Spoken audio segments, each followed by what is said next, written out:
Oke, baiklah. Ada berapa orang ini yang join? 59. Oke ya, nomor 1.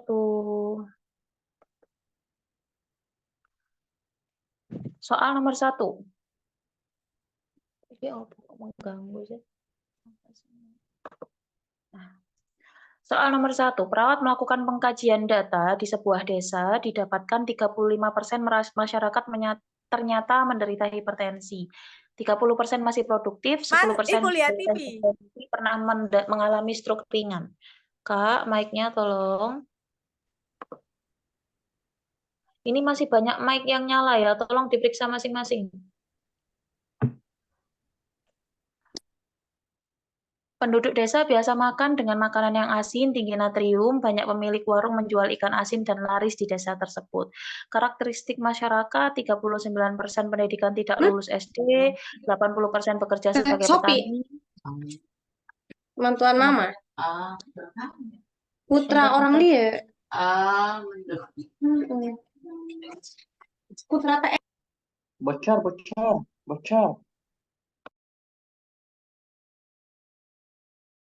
Sendiri. Aku sibuk nge-mute orang-orang, akhirnya mic-ku yang aku matiin sendiri, Rek. Ya Allah, astagfirullahaladzim. Kader kesehatan mengatakan 80% masyarakat tidak pernah berolahraga. Apakah masalah keperawatan pada kasus di atas? Ayo bacaan sing bener dulu, jangan langsung nembak jawabannya. Ayo, bacaan dulu. Komunitas itu soalnya panjang, beda sama soal KMB ataupun soal-soal yang lain. Yang jawab D salah. Udah, tak kasih tahu yang jawab D salah. Ayo.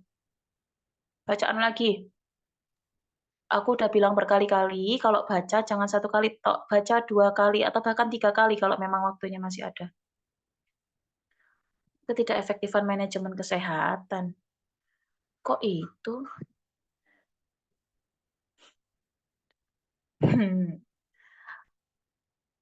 Masih permulaan ini, Rek, udah salah ya. Ayo, masih permulaan ini udah salah. Pelan-pelan, Beb. Masyarakatnya 35% menderita hipertensi. 30% masih produktif, 10% penderita hipertensi pernah mengalami stroke ringan. Nah, berarti sudah terjadi 2 masalah dalam kurun waktu tertentu, yaitu ada hipertensi dan 10% orang yang hipertensi itu mengalami stroke, ya. Oke, nah, di situ bedanya. Kono gambare. Nah, ya.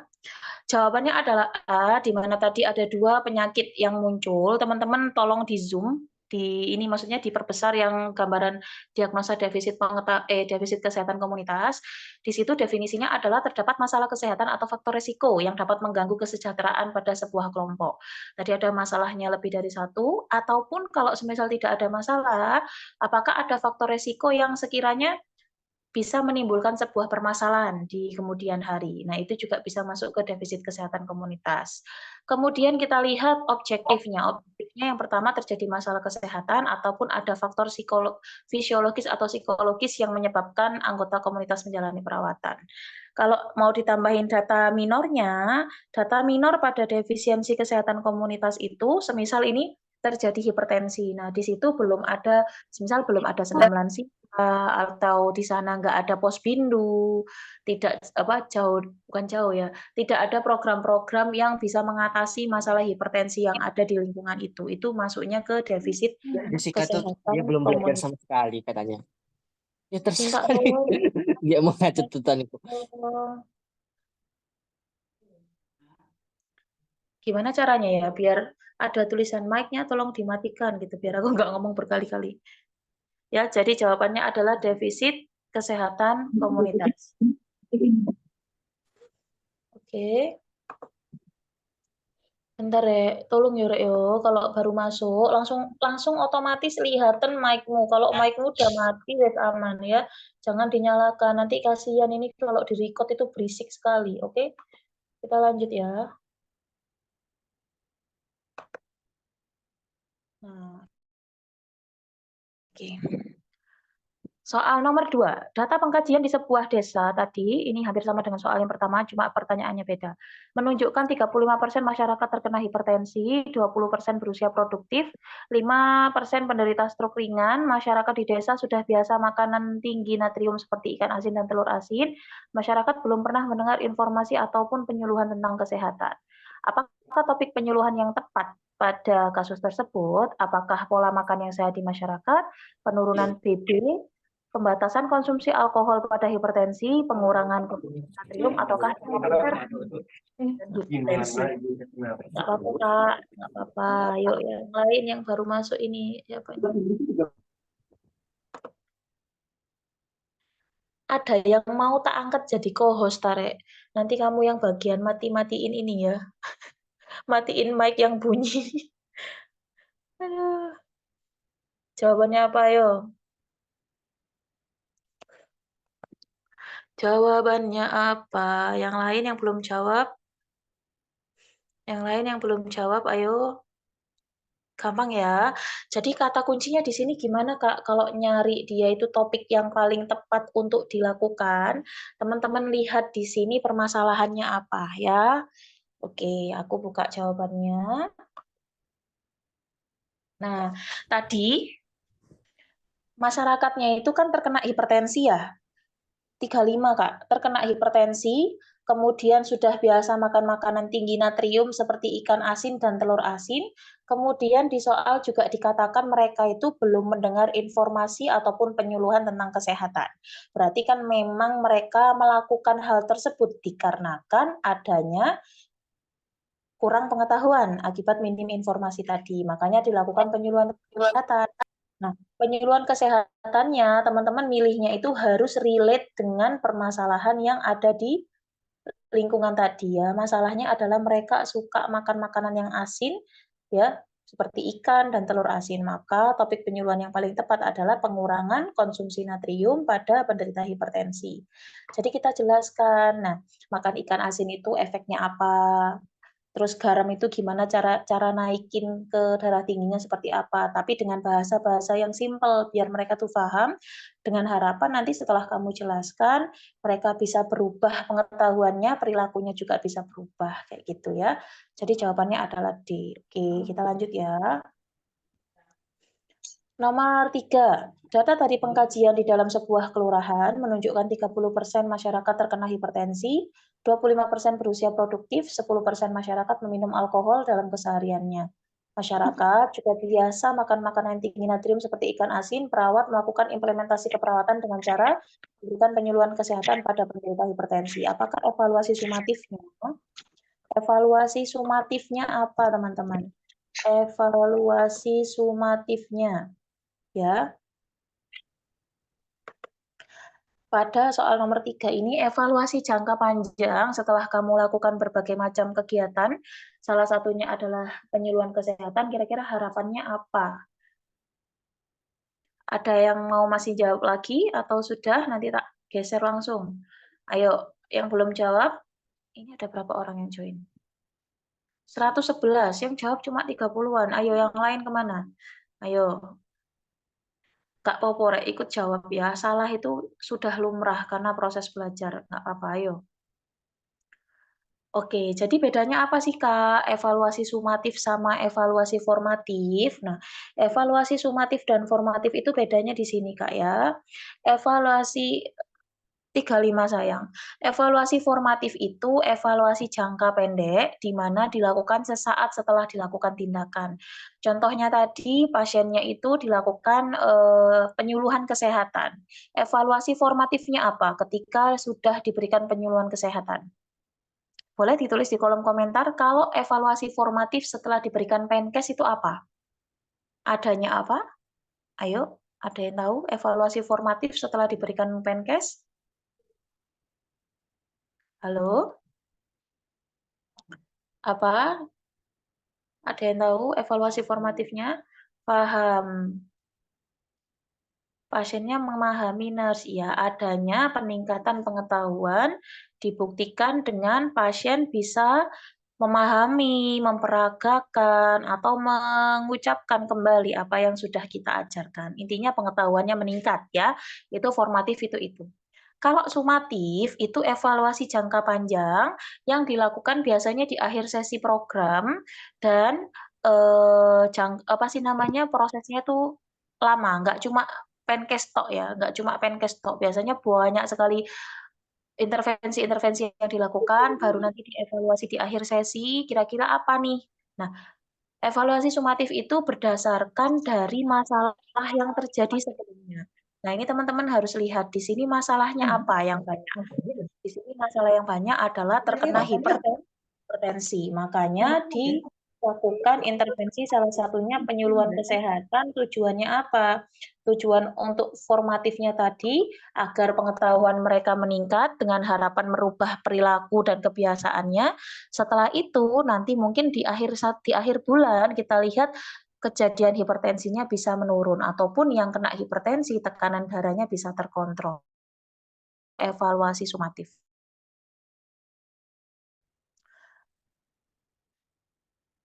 Kalau psikomotor itu meragain ulang, iya betul. Tapi itu beda lagi, itu beda evaluasi, Kak. Kalau yang evaluasi jangka pandang panjang pendek itu sumatif sama formatif. Kalau evaluasi psikomotor tuh nanti ada lagi. Kalau evaluasi formatifnya itu apa soal ini? Ayo, lihatan di sini. Kira-kira apa? Evaluasi formatifnya dari A, B, C, D yang mana?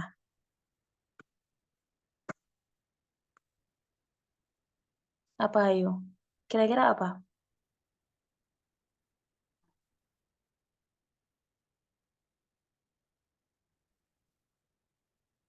Apa ayo? Evaluasi formatifnya adalah masyarakat paham terkait pola makan yang sehat. Jawabannya yang A, formatif ya. Formatifnya yang A, masyarakat memahami pola makan yang sehat ya. Jadi diet hipertensinya dijelaskan, nah itu pola makan yang seperti apa yang untuk pasien hipertensi, itu yang formatifnya. Kalau sumatifnya itu yang E, gitu ya. Pokoknya cara membedakannya itu, kalau formatif itu sesuai dengan apa yang kamu lakukannya, itu formatifnya. Tapi kalau sumatif itu kita lihat permasalahannya apa, kemudian angka kejadiannya berapa, terus kamu pilih di optionnya mana yang sekiranya cocok dengan permasalahan yang ada, itu baru jawaban evaluasi sumatif. Oke, lanjut ya. Oke, kita lanjut. Pengkajian di dalam sebuah desa menunjukkan datanya 33% masyarakat mengalami hipertensi, 25% masih produktif, 20% mengalami stroke ringan, 45% pendidikan tidak tamat SD. Masyarakat biasa menyediakan keseharian dengan makan makanan tinggi natrium. Masyarakat belum pernah diberikan pendidikan atau informasi tentang kesehatan. Peran utama perawat pada kasus tersebut adalah apakah konselor, edukator, motivator, caregiver, ataukah advokator? Kira-kira yang mana? Gampang ini, gampang ya, jangan salah.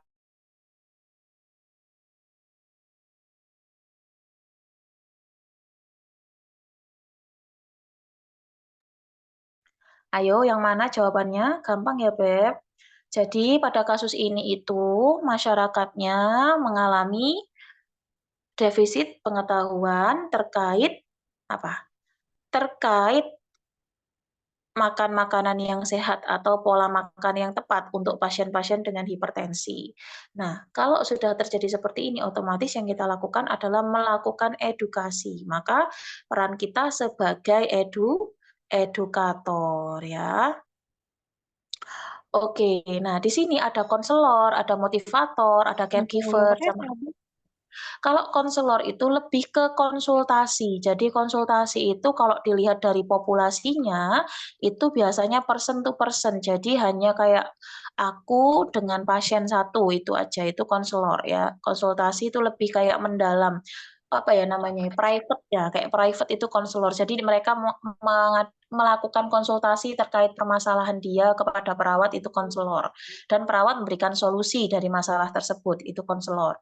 Kalau motivator itu hampir sama dengan apa sih namanya, sebagai apa ya namanya ya, hampir mirip dengan inovator, cuma kalau motivator itu ya sebagai pemberi motivasi. Tapi aku belum pernah ketemu sih yang motivator itu kayaknya nggak ada.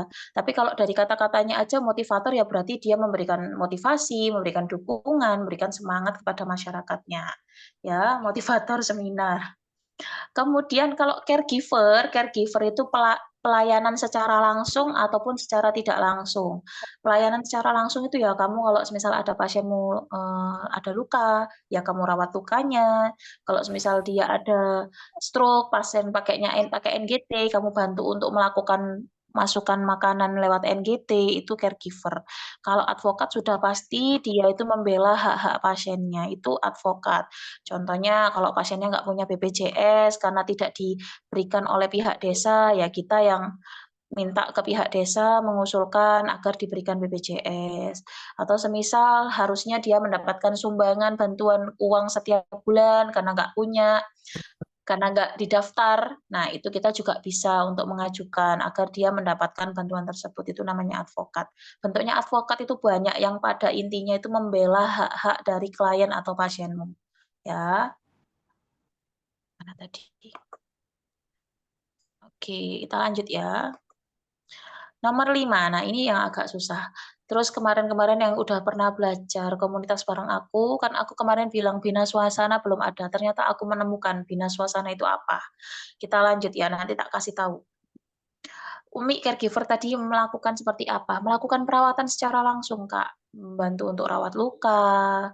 Intinya kalau misal ada permasalahan kesehatan, kamu itu membantu langsung, rawat luka, pasang infus, dan lain-lain. Bina suasana sama dengan Penkes kan, Mi? Beda. Beda, bina suasana beda sama kayak Penkes. Beda sama Penkes kok, beda sama kayak Penkes. Ayo, bacaan dulu. Jawabannya yang mana? Tolong mic-nya. Mic-nya siapa itu? Ayo, mic-nya siapa itu? Ayo lare, aku lah pensiun jadi tukang mic ya. Ayo kok kono sing jawab iki nang ndi kabeh iki?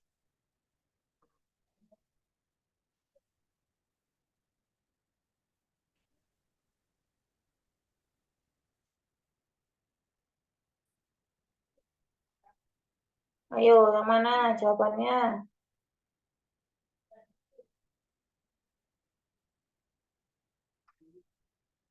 Ayo, yang mana jawabannya?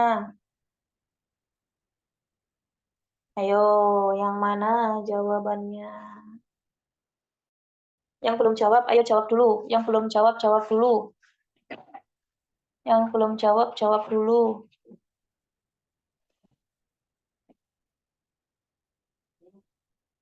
Ayo.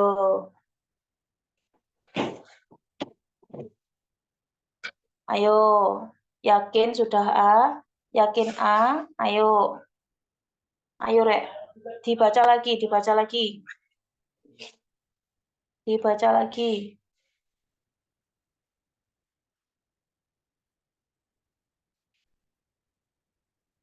Ayo. Ayo tak kasih kesempatan buat mikir satu lagi. Kalau memang ada berubah jawaban boleh. Ayo.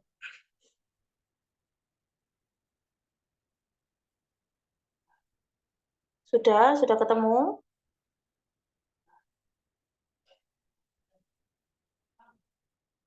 C. Bujuk lagi.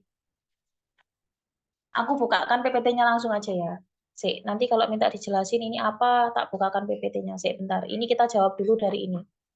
Nah, jawabannya adalah B, proses kelompok ya. Jadi, masalahnya di sini tadi adalah pasiennya mengalami hipertensi yaitu 39%.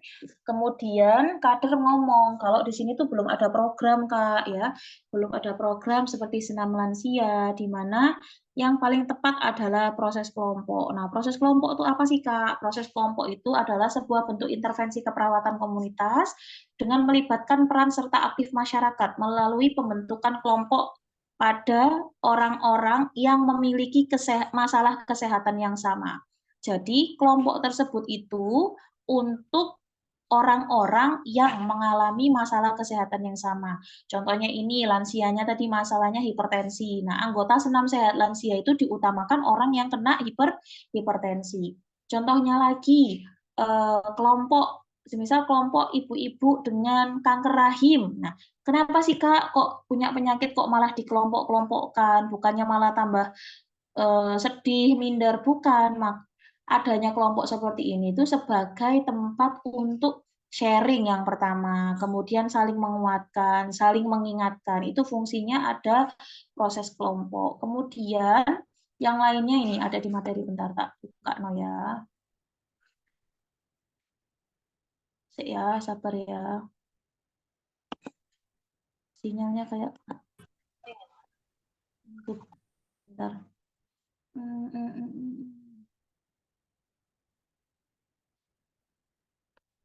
Gusti Allah pangeran, kamu nggak mau pindah ini kenapa sih? Bentar ya, Rek. Sabar ya.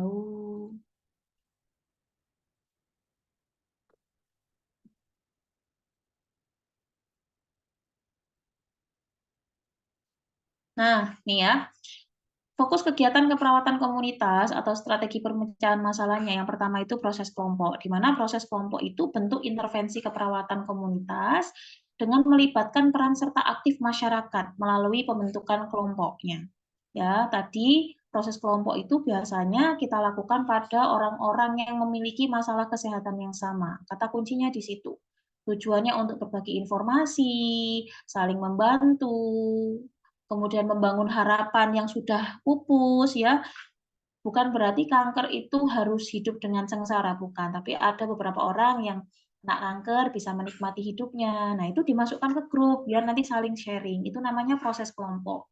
Kemudian ada pemberdayaan atau empowerment. Nah, pemberdayaan ini kita sebagai perawat itu hanya sebagai pencetus. Jadi kita sebagai pencetus dengan memanfaatkan masyarakatnya sendiri untuk menyelesaikan masalah yang ada. Contohnya seperti ini. Di sebuah desa itu lingkungannya kotor ya, lingkungannya kotor, kemudian selokannya itu mampet, bahkan sudah terisi pasir, banyak air yang menggenang, kemudian banyak kejadian DBD yang ada di lingkungan tersebut. Kita sebagai perawat, kita berdayakan masyarakatnya. Kita ajak kumpul dulu pakai musyawarah masyarakat atau MMD ya, biasanya aku kenalnya MMD. Kita ajak kumpul, kita paparkan kenapa di sini terjadi banyak yang kena DBD dengan alasan A, B, C, D, E. Kita jelaskan. Permasalahannya di sini, Pak. Ditunjukkan permasalahannya di sini. Nah, ini gimana menurut Bapak cara untuk mengatasinya biar desa kita bebas dari DBD? Otomatis kan nanti mereka menyampaikan aspirasi dan lain-lain. Setelah itu kamu simpulkan dan kamu minta mereka untuk melakukan atau memberikan pemecahan masalah dari apa yang mereka alami atau apa yang desa tersebut terjadi. Nah, itu minta masalahnya itu dipecahkan. Nanti kan mereka diskusi, oh berarti kalau got-nya mampet, kita nanti harus kerjasama nih setiap 1 minggu sekali buat got-nya. Terus untuk sementara kita benerin dulu selokan-selokannya biar nggak ada air yang menggenang. Nah, fasilitator atau sebagai pemicu biar mereka tuh mikir gitu loh ya. Jangan sampai kejadian kayak gitu tuh dibiarkan saja. Kita sebagai itu tadi pencetusnya, akhirnya mereka mikir. Nah, mereka yang mikir, mereka juga yang melaksanakan ya. Mereka juga yang melaksanakan. Lah kita ngapain tadi? Kita sebagai pengawas, supervisor, kita sebagai koordinator, kalau memang butuh kolaborasi dengan instansi-instansi terkait ya kita yang melakukan, mereka yang melakukan eksekusi di lapangannya, gitu. Ya, itu namanya pemberdayaan atau empowerment. Kayak MMRW, iya. Kalau dulu aku komunitas bahasanya masih MMD, Kak. Sekarang mungkin sudah MMRW ya. Kemudian ada mana tadi? Nah, ini strategi pemberdayaannya, nanti nggak usah dibaca, wes. Yang penting kamu paham pemberdayaan kayak gimana. Kemudian ada kemitraan. Nah, kemitraan itu dilakukan kepada masyarakat yang kalau memang kita melakukan intervensi itu tidak bisa sendiri. Kita butuh bantuan dari instansi terkait. Contohnya, aku ditempatkan di daerah yang memang terpencil, jauh dari sumber air bersih, ya.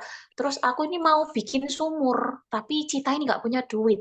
desanya juga nggak punya duit. Akhirnya aku buat proposal, ajakan kerjasama kepada lembaga-lembaga terkait, dinas kesehatan, dinas sosial, ataupun lembaga sosial masyarakat ya, untuk membantuku melaksanakan apa yang dibutuhkan masyarakat pada saat itu ya. Itu namanya kemitraan. Nah, prinsip kemitraan ini win-win solution. Jadi antara kita juga mendapatkan manfaat Antun na ya, iba gololdan iba to na itin siya ka. Iba Kak, mic-nya gol bocor. pamaitin siya ka. Bentar ya.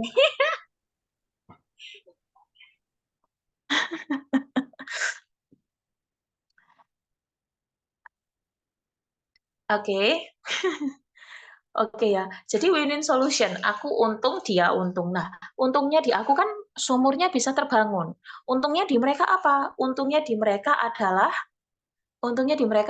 program kerjanya bisa dilaporkan sebagai kegiatan dari mereka dan mengeluarkan dana fundraising. Paham nggak sampai di situ?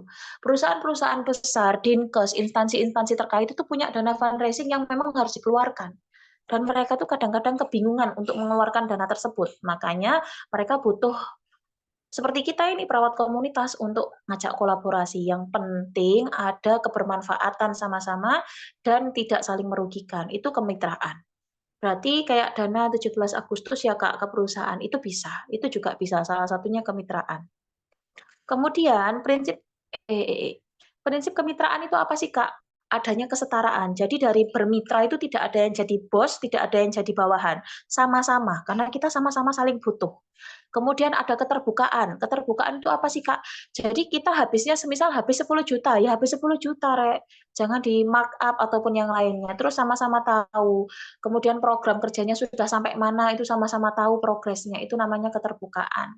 Dan ada yang terakhir itu saling menguntungkan. Tidak ada yang dirugikan dalam proses dasar kemitraan. Ya.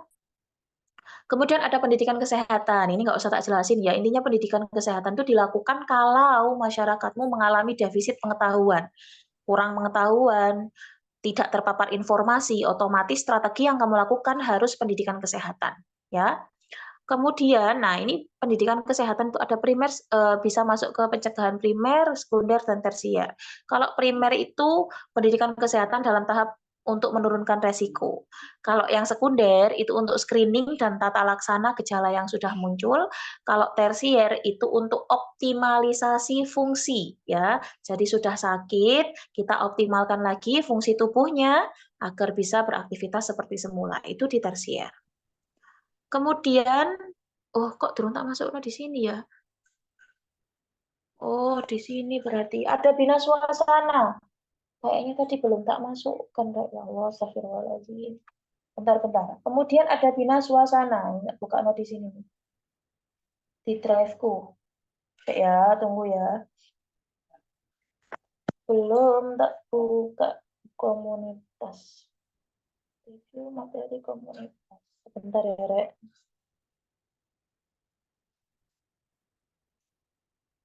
Bina suasana.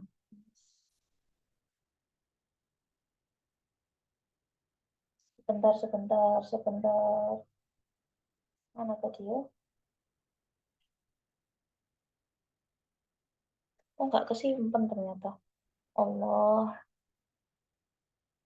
Nah, intinya bina suasana tuh seperti ini, Rek. Dia itu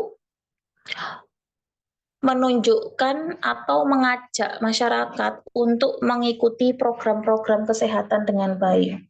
Ya, jadi di situ tuh kayak gini.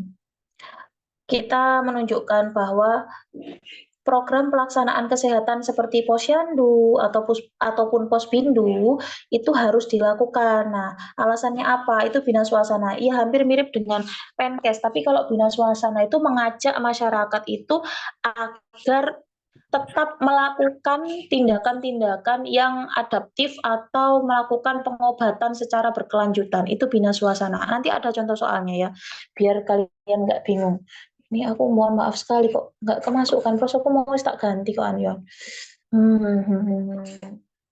Ada contohnya Rek ya, bina suasana aku hitung dulu. Bina suasana tak tunjukkan di PPT-nya ya, aku biar nggak ngambang bacanya. Nanti ada soalnya di belakang, sabar ya, bina suasana. Lanjut dulu, aku utang bina swasana. Ingetin, utang bina swasana. Nanti tak jawab. PPT ku nggak kemasukan. Soal nomor 6, kita lanjut dulu ya. Di dalam sebuah desa menunjukkan data kebanyakan penduduk sudah memasuki lansia, yaitu 40% dari total penduduk. 10% menderita hipertensi, 20% lansia mengalami nyeri persendian kaki ataupun tangan.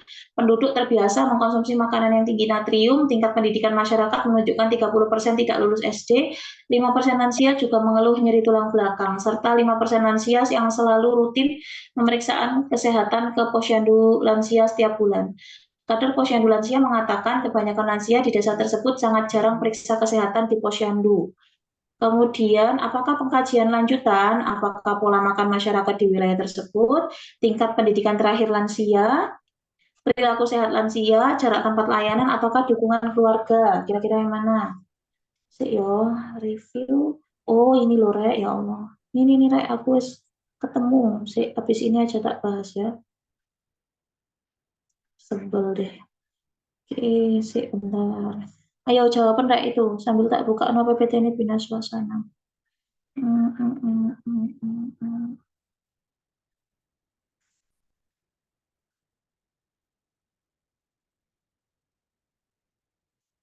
Ayo. D. Penkes itu dilakukan pada pasien yang mengalami atau masyarakat yang mengalami kurang pengetahuan. Sambil nunggu yang jawab soal 6 ini, aku jawab yang bina suasana buat bayar utang ya. Bina suasana adalah upaya menciptakan suasana atau lingkungan sosial yang mendorong individu, keluarga, ataupun masyarakat untuk mencegah penyakit dan meningkatkan kesehatannya serta menciptakan lingkungan yang sehat dan berperan aktif dalam setiap upaya penyelenggaraan kesehatan. Contohnya gimana Kakak ya? Contohnya bina suasana itu seperti ini. Iya emang nggak tak masuk no Kak, ini ada di petku, nanti aja tak masukkan ya bina suasana. Ketinggalan. Nah, bina suasana itu contohnya seperti ini. Kita itu mengajak orang-orang untuk berperan aktif dalam upaya penyelenggaraan kesehatan. Contohnya, kalau semisal ada di desa tersebut belum ada posyandu atau belum ada pospindu. Nah, kita kan pasti jaring kader ya, jaring kader. Nah, di situ kita minta kepada masyarakat untuk berpartisipasi menjadi kader kesehatan. Ya, untuk apa? Agar adanya posyandu ataupun pospindu, biar nanti kalau semisal setiap bulannya ada pemeriksaan yang berkelanjutan. Itu namanya bina suasana. Intinya kita meminta kepada masyarakat atau mengajak kepada masyarakat untuk turut serta dalam proses penyelenggaraan kesehatan. Itu bina suasana. Ya. Contohnya kalau semisal ada masalah-masalah kesehatan, ya kita libatkan untuk turut serta itu. Nanti ada contohnya di belakang ya.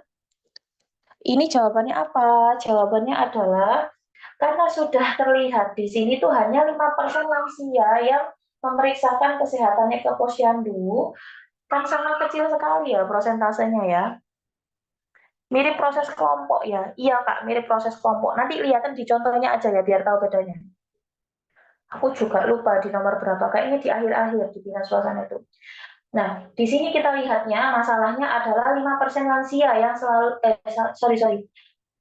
hanya 5% lansia yang memeriksakan ke posyandu setiap bulan. Berarti 95%-nya tidak pernah memeriksakan ke posyandu. Nah, itu harus kita kaji. Kajinya gimana, Kak? Nah, kita lihat.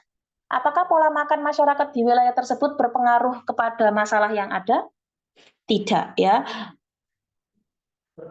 Kemudian tingkat pendidikan terakhir lansia. Apakah tingkat pendidikan terakhir lansia berhubungan dengan keinginan atau minat lansia untuk datang ke posyandu?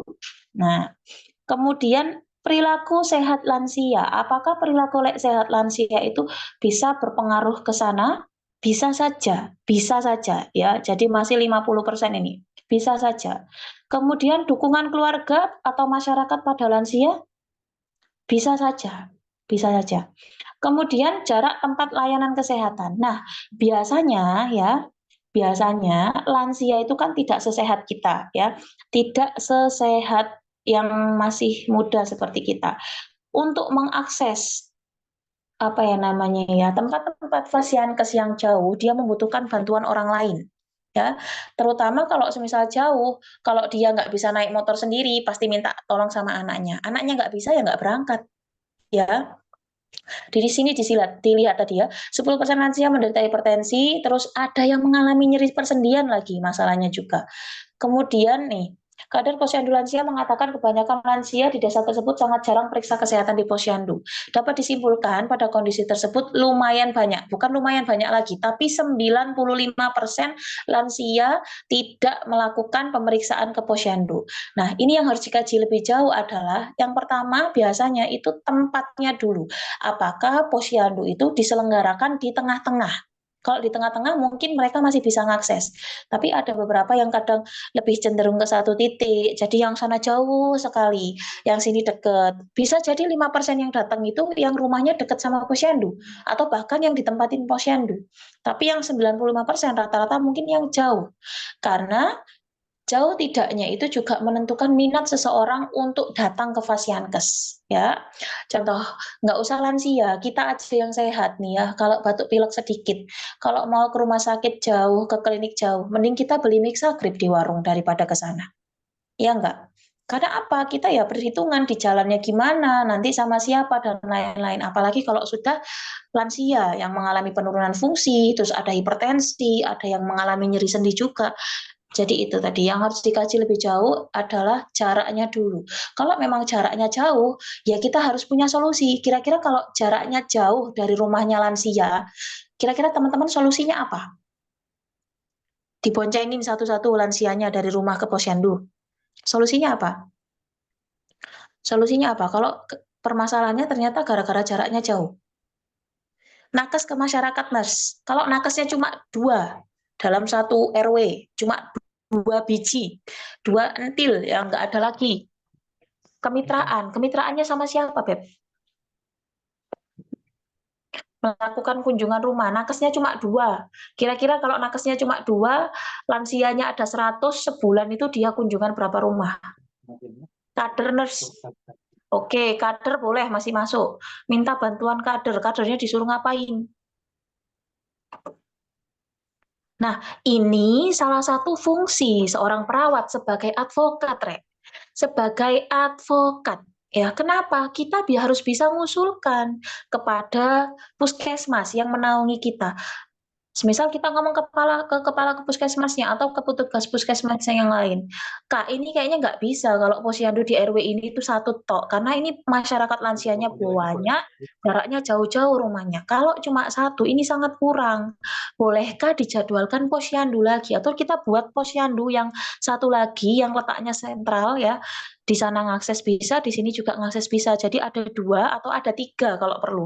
Dan itu diputar dalam 1 bulan. Jadi sama-sama ada apa ya namanya tenaga kesehatannya itu nggak disuruh berkunjung ke setiap rumah rek. Ya Allah gempor rek bayarannya piro ya, bayarannya nggak seberapa, gempornya naudzubillah. 1. Kedua, kalau kamu bisa melakukan advokasi agar dibentuk lagi posyandu yang baru, kenapa tidak seperti itu? Ya, lebih mending mana kamu keliling setiap rumah yang ada lansianya atau kamu posyandu sebulan 3 kali? Ayo pikirin, enak yang mana? Keluarganya suruh ngantar ke posyandu. Ya kalau mau, kalau enggak, ayo enak yang mana? Kamu sebulan 3 kali posyandu atau posbindu, sama kamu setiap hari ngelilingin rumahnya lansia. Nah itu, jadi efektivitas Rek ya, efektivitas sayangku, gaji kita nggak seberapa. Kalau kita kerjanya kayak gitu, kita bisa mati muda, oke?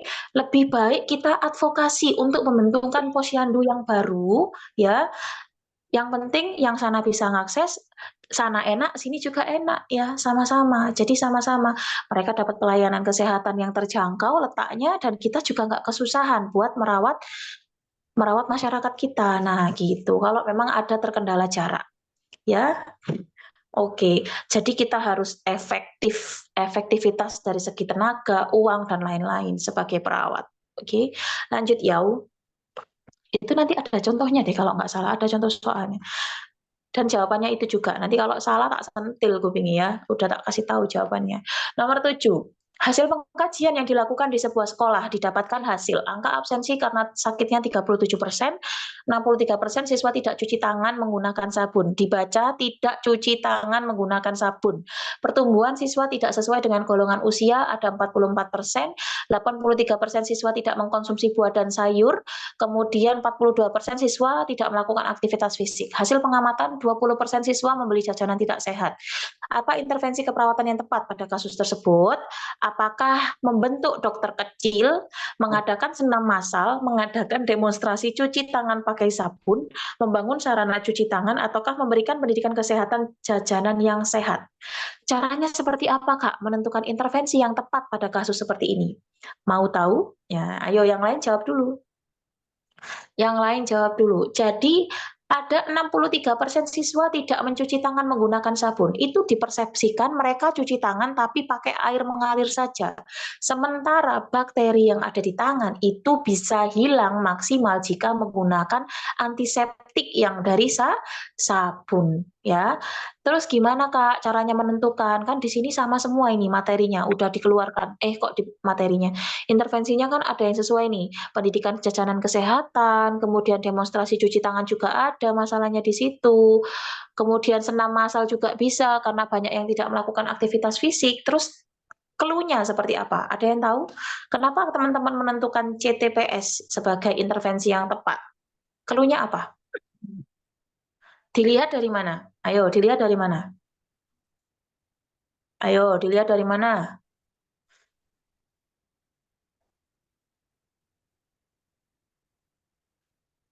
Nurse tapi presentasi tinggian yang jajan.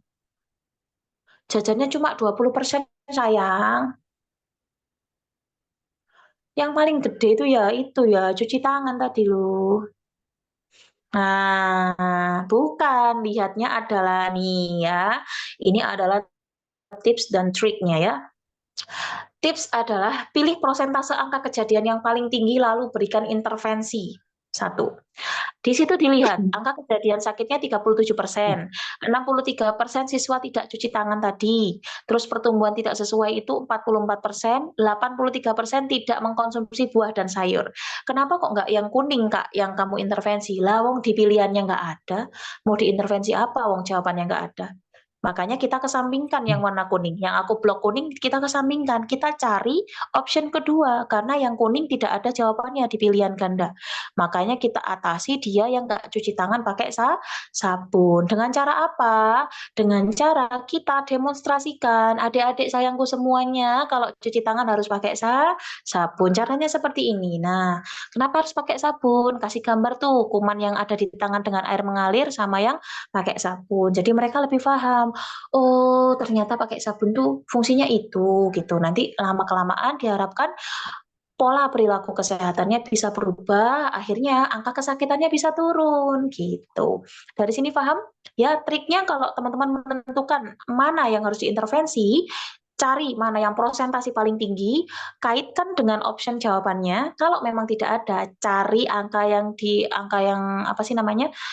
Di range kedua, ketiga, dan keempatnya nanti kayak gini ya. Ini tadi loh, lihat entah di sini kan nggak ada yang berhubungan dengan buah dan sayur ya. Makanya yang 83% tidak tak atasi. Yang tak atasi yang kedua yaitu tidak cuci tangan pakai sabun gitu. Oke ya. Ambil minum Rek ya. Komunitas ini menguras pikiran soalnya. Soal nomor 8. Ambil minum dulu ya, biar fokus. Kelompok masyarakat di RT 1 mengeluhkan banyaknya kejadian diare pada anak-anak yang terjadi dalam 1 tahun terakhir. Mereka memasak semua air dan makanan dikonsumsi hingga matang. Selain lingkungan fisik, pengkajian juga perlu dilakukan pada PHBS yang menjadi kebiasaan masyarakat sekitar. Apakah fokus pengkajian PHBS yang perlu ditanyakan untuk mengetahui penyebab masalah di atas? Apakah pola konsumsi, olahraga setiap hari, konsumsi buah sayur, pemanfaatan pelayanan kesehatan, ataukah kebiasaan mencuci tangan pakai sabun?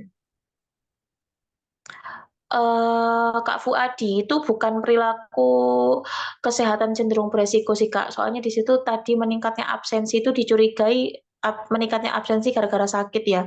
Lebih ke pemeliharaan kesehatan tidak efektif. Ini gampang, Rek. Nah, jawabannya adalah E ya, karena tadi dia makanannya sudah dimasak, ya makanannya sudah dimasak sampai mateng. Kemudian di sini buah dan sayur nggak ada ya. Buah dan sayur itu kalau dibandingkan dengan kebiasaan cuci tangan, itu lebih sakral yang cuci tangan. Apalagi yang ditanyakan adalah PHBS, berarti yang berhubungan dengan perilaku hidup bersih dan sehat, yaitu kebiasaan cuci tangan pakai sabun. Kita lanjut ya. Nomor 9, seorang perawat bertugas di sebuah panti asuhan. Masalah yang selama ini dihadapi adalah tingginya angka kejadian gatal-gatal pada penghuni panti. Setelah dilakukan pengkajian, didapatkan kebiasaan pemakaian handuk yang bersamaan di kalangan penghuni panti. Mandinya 1 kali sehari. Apakah tindakan yang tepat? Tindakan yang tepat dilakukan oleh perawat di atas. Penyuluhan PHBS, screening kejadian, peningkatan imunitas individu, kerja bakti sanitasi lingkungan, ataukah advokasi memfasilitasi sarana kebersihan?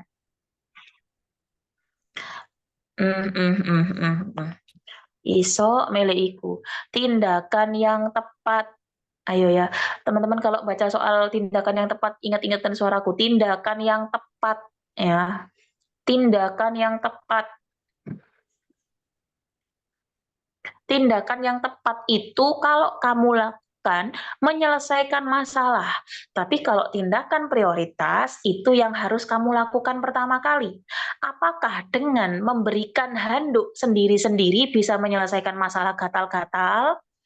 Tidak, karena pola kebersihannya pola kebersihan si penghuni pantinya juga masih belum benar. Meskipun kamu belikan handuk merek apapun, kalau dia mandinya sekali sehari ya sama aja ya. Oke?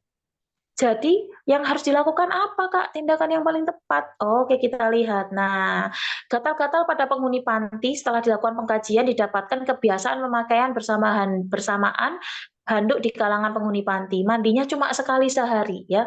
Tindakan yang paling tepat adalah penyuluhan PHBS ya. Tindakan yang paling tepatnya itu penyuluhan PHBS karena gatal-gatal juga bisa disebabkan karena mandi 1 kali sehari.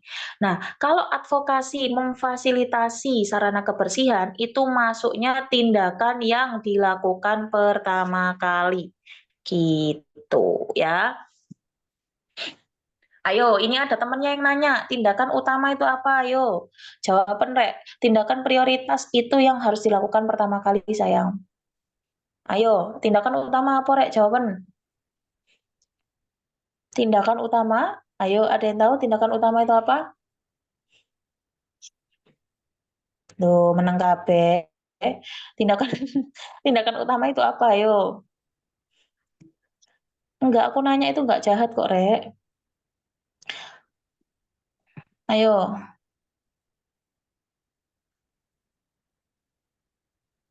Jawaban koncone. Tindakan yang utama itu hampir mirip dengan tindakan yang tepat. Tapi kalau prioritas itu tindakan yang kamu lakukan pertama kali, ya. Oke. Lanjut ya, Rek. Dulu kayak apa sih? Lah, ini yang tadi aku bilang. Jawabannya apa? Ayo. Nomor 10. Di sebuah RW terdapat lansia sebanyak 94 orang tersebar di 8 RT. Kemudian di RW tersebut hanya cuma 1 posbindu. Dalam pelaksanaannya digabung dengan posyandu balita. Kader mengeluhkan tingkat kehadiran lansia 15% dengan alasan lokasi sulit dijangkau. Tidak pernah mendapat informasi dan bosan dengan kegiatan yang ada di posbindu. Apakah tindakan yang paling tepat? Apa rekrut kader baru, membentuk posbindu baru, membuat undangan posbindu yang lucu-lucu, mengadakan revitalisasi posyandu, ataukah memberikan bantuan inventaris alat kesehatan? Ayo, yang paling tepat yang mana? 94 orang lansia tersebar di 8 RT. Cuma ada satu posbindu. Ayo, berarti betul ya kita. Nah, Tadi ada alasan 15% tidak mengikuti Posbindu gara-gara sulit dijangkau. Maka solusi yang paling tepat adalah bentuk Posbindu baru agar tidak terpusat di satu titik dan mempermudah lansia untuk berkunjung bagi yang rumahnya jauh. Ya, Jod. Diagnosa, studi dokumentasi pada desa X menunjukkan 37% lansia menderita hipertensi, khususnya keluarga yang kurang mampu. Mereka jarang berobat karena jarak puskesmas jauh dan minimnya sarana transportasi. Apakah masalah keperawatan yang tepat pada kasus tersebut? Ayo, Kak Oleh salah. Tidak boleh salah. Tidak boleh salah. Ini udah gampang banget. Ayo, Rek. Ayo. No debat, no kecot ya. Sudah terlihat. Ayo. B, karena ada hambatan. Wis mantul Kak Yuni. Ayo yang lain. Ayo yang lain. Ayo yang lain. Jadi, kenapa kok ini jawabannya ketidak-efektifan manajemen kesehatan? Alasannya di sini ya, Beb. Nah, sudah terjadi masalah. Masalahnya apa, Kak? Sudah ada hipertensi. Kemudian mereka jarang berobat. Jarang berobatnya itu kenapa? Ternyata ada kendala fasiankes yang jauh. Sehingga diagnosa yang tepat adalah ketidak-efektifan manajemen kesehatan. Sudah terjadi masalah namun tidak melakukan program perawatan karena ada hambatan, itu ketidak-efektifan manajemen kesehatan. Oke, aku jelaskan satu persatu, tolong didengarkan dengan baik-baik, dicatat boleh dengan catatan kecil teman-teman ya. Defisiensi kesehatan komunitas adalah sudah terjadi lebih dari satu masalah dalam kurun waktu tertentu. Oh ya, baru mulai Kak. Sudah terjadi lebih dari satu masalah dalam kurun waktu tertentu atau ada lebih dari satu faktor yang bisa mengganggu kesejahteraan masyarakat. Itu yang pertama ya. Ditambah lagi tidak ada program yang menyelesaikan masalah pada wilayah tersebut. Ya, tak ulang lagi. Ya, tak ulang.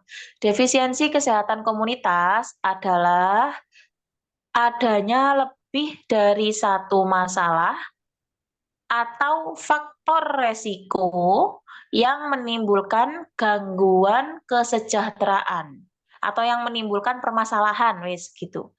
Ditambah lagi data yang lainnya yaitu tidak adanya program yang menyelesaikan masalah di daerah tersebut. Itu defisiensi kesehatan komunitas ya. Kita lanjut ke manajemen kesehatan tidak efektif. Manajemen kesehatan tidak efektif sudah terjadi masalah, tidak melakukan pengobatan karena ada hambatan. Hambatannya apa aja, Kak? Bisa fasiankesnya jauh, bisa aja dia tidak ada orang yang mengawasi dia dalam program peminuman obat, atau mungkin ada kendala dalam minum obat, habis minum obat dia muntah-muntah atau mual. Nah, itu sama dengan hambatan dalam melakukan program pengobatan. Itu manajemen kesehatan tidak efektif. Manajemen kesehatan tidak efektif, ini ya bacaan ini. Sudah terjadi masalah ya. Iya, yang atipo betul. Sudah terjadi masalah namun tidak melakukan program perawatan karena ada hambatan. Itu manajemen kesehatan tidak efektif. Kalau kesiapan untuk meningkatkan pengetahuan, itu berarti mereka sudah melakukan hal-hal yang mengarah ke tindakan yang baik. Contohnya, awalnya dia nggak tahu hipertensi nggak boleh makan yang asin. Karena sudah diedukasi, dia mulai mengkonsumsi garamnya dibatasi. Terus olahraga, itu namanya kesiapan untuk meningkatkan pengetahuan. Kemudian ketidakefektifan pemeliharaan kesehatan itu sudah terjadi masalah, tapi individunya atau masyarakatnya kurang pengetahuan. Kurang pengetahuan ini atau kurang informasinya ini mengakibatkan mereka itu tidak paham bagaimana cara melakukan perawatan yang maksimal. Itu ketidakefektifan pemeliharaan kesehatan. Kalau defisit pengetahuan, sebenarnya kalau defisit pengetahuan komunitas tuh nggak ada. Cuma defisit pengetahuan aja. Kalau defisit pengetahuan itu cenderung menanyakan apa yang terjadi pada dirinya, kemudian dia itu ada perilaku yang tidak sesuai, itu namanya defisit pengetahuan. Pemeliharaan kesehatan itu sudah terjadi masalah, sudah ada hipertensi, tapi yang kena hipertensi ini nggak paham atau kurang informasi terkait gimana sih tata laksana untuk pasien-pasien dengan hipertensi. Nah, itu. Defisit apa, Kak Hotma? Defisit pengetahuan itu ya mereka kurang informasi, ditunjukkan dengan gejala, mereka itu nanya-nanya terkait kondisinya, kemudian mereka itu melakukan hal-hal yang tidak sesuai dengan kondisinya itu ya. Jangan ketukar Kak Fuadi. Jadi caranya adalah manajemen itu sudah terjadi masalah, tapi tidak dilakukan program pengobatannya. Kalau pemeliharaan sudah terjadi masalah, mereka melakukan pengobatan tapi nggak maksimal karena kurang informasi. Contohnya seperti ini, dia itu sudah kena hipertensi. Ini pemeliharaan kesehatan ya. Dia sudah hipertensi. Terus dia kan harusnya minum obat kan setiap hari ya Kak, setiap hari. Tapi mereka tuh nggak paham kalau minum obat itu harus setiap hari. Mereka minumnya kalau sakit kepala baru diminum ya, karena mereka nggak paham, kurang informasi. Itu pemeliharaan kesehatan tidak efektif. Jadi mereka melakukan pengobatan, tapi karena kurang pengetahuan, pengobatan yang dilakukan itu tidak efektif. Makanya namanya pemeliharaan kesehatan tidak efektif ya. Kalau manajemen kesehatan tidak efektif, sudah terjadi masalah. Tahu nih, dia tahu cara menyelesaikan masalah tersebut, tapi tidak dilakukan karena ada hambatan ya. Defisit Kak, defisit itu ini tipu, maafkan aku. Maafkan aku. Yang poin C itu biasanya ditunjukkan adanya data-data pasien sudah mulai melakukan tindakan-tindakan yang baik. Semisal dia sudah merubah pola hidupnya, merubah pola makannya, itu masuknya di situ, Kak. Pokoknya kesiapan itu nanti kelihatan di soalnya. Dia menunjukkan hal-hal yang positif. Kalau yang kayak gini kan negatif nih yang dimunculin. Nah, itu tinggal teman-teman screening aja, ini masuknya kemana, gitu ya. Gampang, Rek. Diagnosa komunitas tuh gampang, yang penting paham clue-nya tadi. Nurse kalau manajemen itu udah berobat, kalau pemeliharaan belum berobat. Sebenarnya sama-sama sudah berobat bisa, tapi kalau yang manajemen itu tidak melakukan pengobatan gara-gara ada hambatan, Kak. Kalau pemeliharaan itu melakukan pengobatan tapi tidak maksimal. Tidak ada program defisit kesehatan komunitas, betul. Kalau manajemen belum berobat, nurse padahal tahu harus berobat. Nah, itu juga bisa. Manajemen belum berobat, nurse padahal tahu harus berobat, itu juga bisa. Yang penting itu kalau manajemen tuh dia sudah paham, kalau dia tuh sakit itu paham. Kalau yang pemeliharaan, mereka tuh gak paham, Rek. Loh, aku ini sakit ah, bukannya aku sehat. Nah, itu pemeliharaan kesehatan tidak efektif. Tapi kalau manajemen, aku lo tahu, aku tuh sakit, tapi aku malas berobat. Nah, gitu. Bukan. Defisit kesehatan itu juga masuk, nggak ada program di lingkungan, itu juga masuk defisit kesehatan. Oke, lanjut ya. Aduh, menyala otakku ini komunitas. Dari hasil pendataan yang dilakukan perawat komunitas, didapatkan data dari 91% lansia, terdapat 26 yang tidak melakukan aktivitas fisik, 39 orang tidak melakukan kegiatan sosial, dan ada kecenderungan lansia jika sakit maka diobati sendiri. Adanya keterbatasan fasilitas dan ekonomi di lingkungan sekitarnya. Diagnosanya apa? Defisit kesehatan komunitas, coping komunitas tidak efektif, pemeliharaan kesehatan tidak efektif, perilaku kesehatan cenderung beresiko, ataukah manajemen kesehatan tidak efektif? Ayo, bacaan baik-baik. Defisit kesehatan komunitas itu bukan hanya ada satu masalah atau lebih, tapi adanya faktor resiko yang bisa memunculkan masalah. Ayo, masuk E? Yakin E?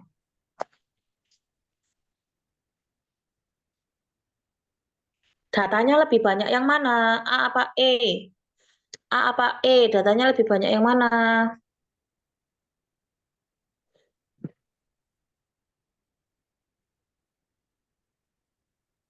Lebih banyak yang mana? A apa E? A. Panggil A. Siapa ya?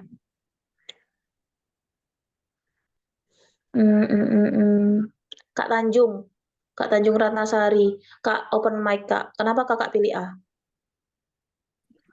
Ya, Ayo. nah, soalnya di sini kan dari 91 orang, 28%-nya itu tidak melakukan aktivitas fisik. Itu sudah faktor risiko.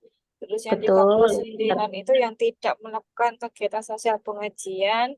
Terus ada kecenderungan lansia jika sakit maka diobati sendiri. Ini juga risiko. Sama satu lagi, ini belakangnya nggak disebut sekali ya. Ya, ada keterbatasan fasilitas juga. Fasilitas yang tidak Jadi oke, sip, betul Kak Tanjung ya. Jadi di sini itu tadi ya, diagnosa defisit kesehatan komunitas itu nih ya, tak tampilkan di sini. Adanya faktor risiko fisiologis ataupun psikologis yang menyebabkan anggota komunitas menjalani perawatan, ya.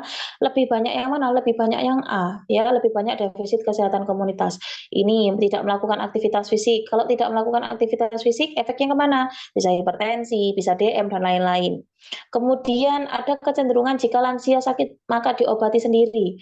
Itu juga termasuk salah satu faktor risiko, tapi ini juga bisa masuk ke manajemen kesehatan tidak efektif ya. Ini di tengah-tengah ini yang ini. Kemudian ini, adanya keterbatasan fasilitas dan ekonomi di lingkungan sekitarnya. Itu masuknya juga di sini ya, adanya keterbatasan sumber daya. Nah, jadi yang lebih tepat adalah defisit kesehatan komunitas. Nggak cuma KM berek yang diplot-plotan, tapi ya ini juga ada komunitas, oke? Lanjut, kita genjor, diagnosa terus, ayo. Hasil pengkajian, 52,2% rumah memiliki jentik dan lingkungan rumah yang kotor, 36% KK PAB di sungai.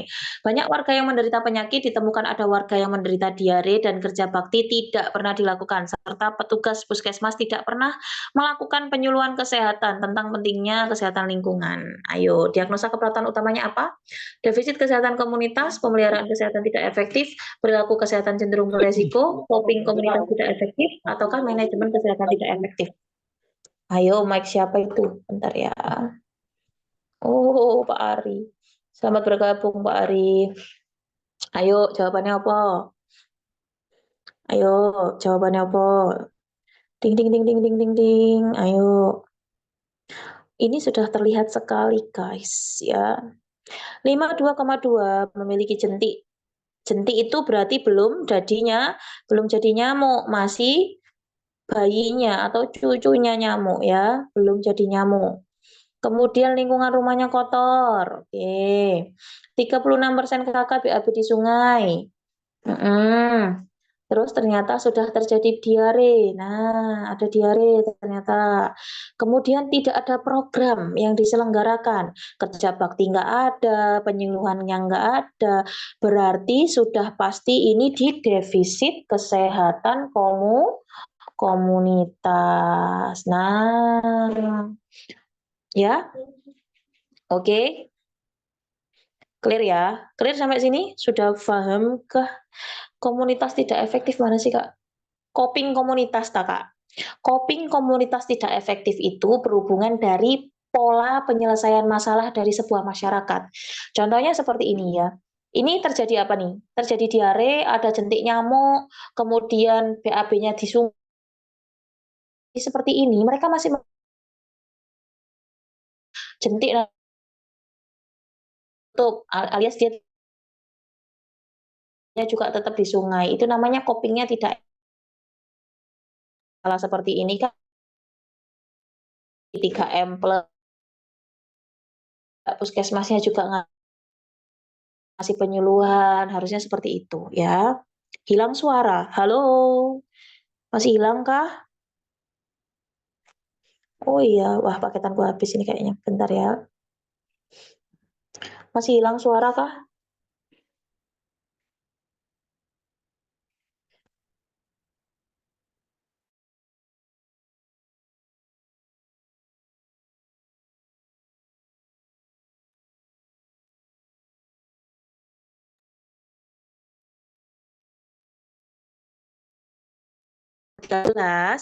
Itu Di sini kan harusnya kalau ada banyak jentik, lingkungan rumah kotor, terus BAB di sungai, itu kan harus segera diatasi dengan cara kerja bakti,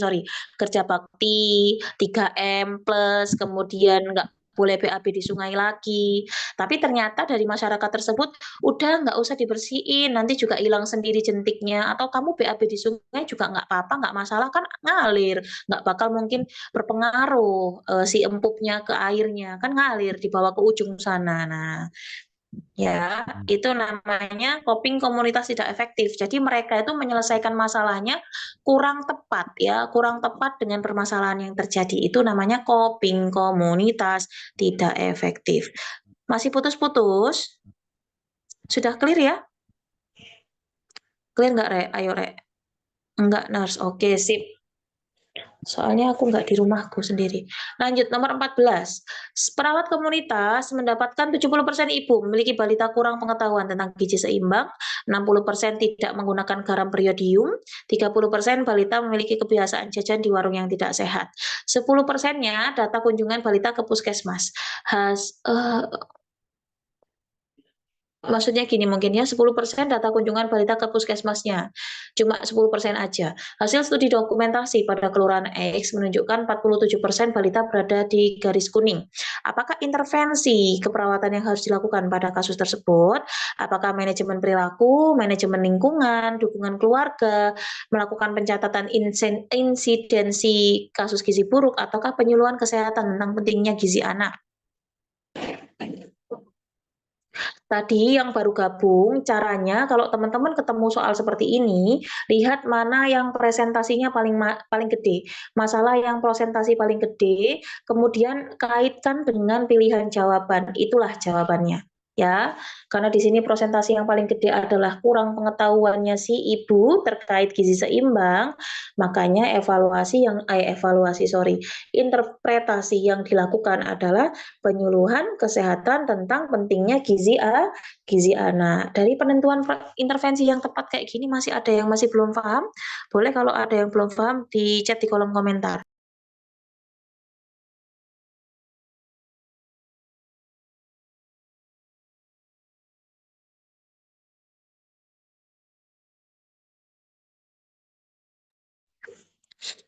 Oke, clear ya. Lanjut ya, Beb. Nomor 15, Beb. Ini masih setengah jalan. Yang diagnosa masih keliru mah, nurse. Nggak apa-apa. Namanya juga belajar. Yang penting nanti UKOM nggak boleh keliru ya. Nanti tak bikin deh catatan kecil di perasaan udah tak bikin deh. Di mana ya? Saya nanti tak liatin ya. Iya, diagnosa belibet. Namanya juga hidup. Nomor 15, perawat komunitas mendapatkan data terjadi DBD 30% dari total warga. Penduduk kurang mampu mengenal secara dini penyakit DBD dan warga menyatakan paling efektif untuk mencegah DBD dengan fogging atau menabur bubuk abate.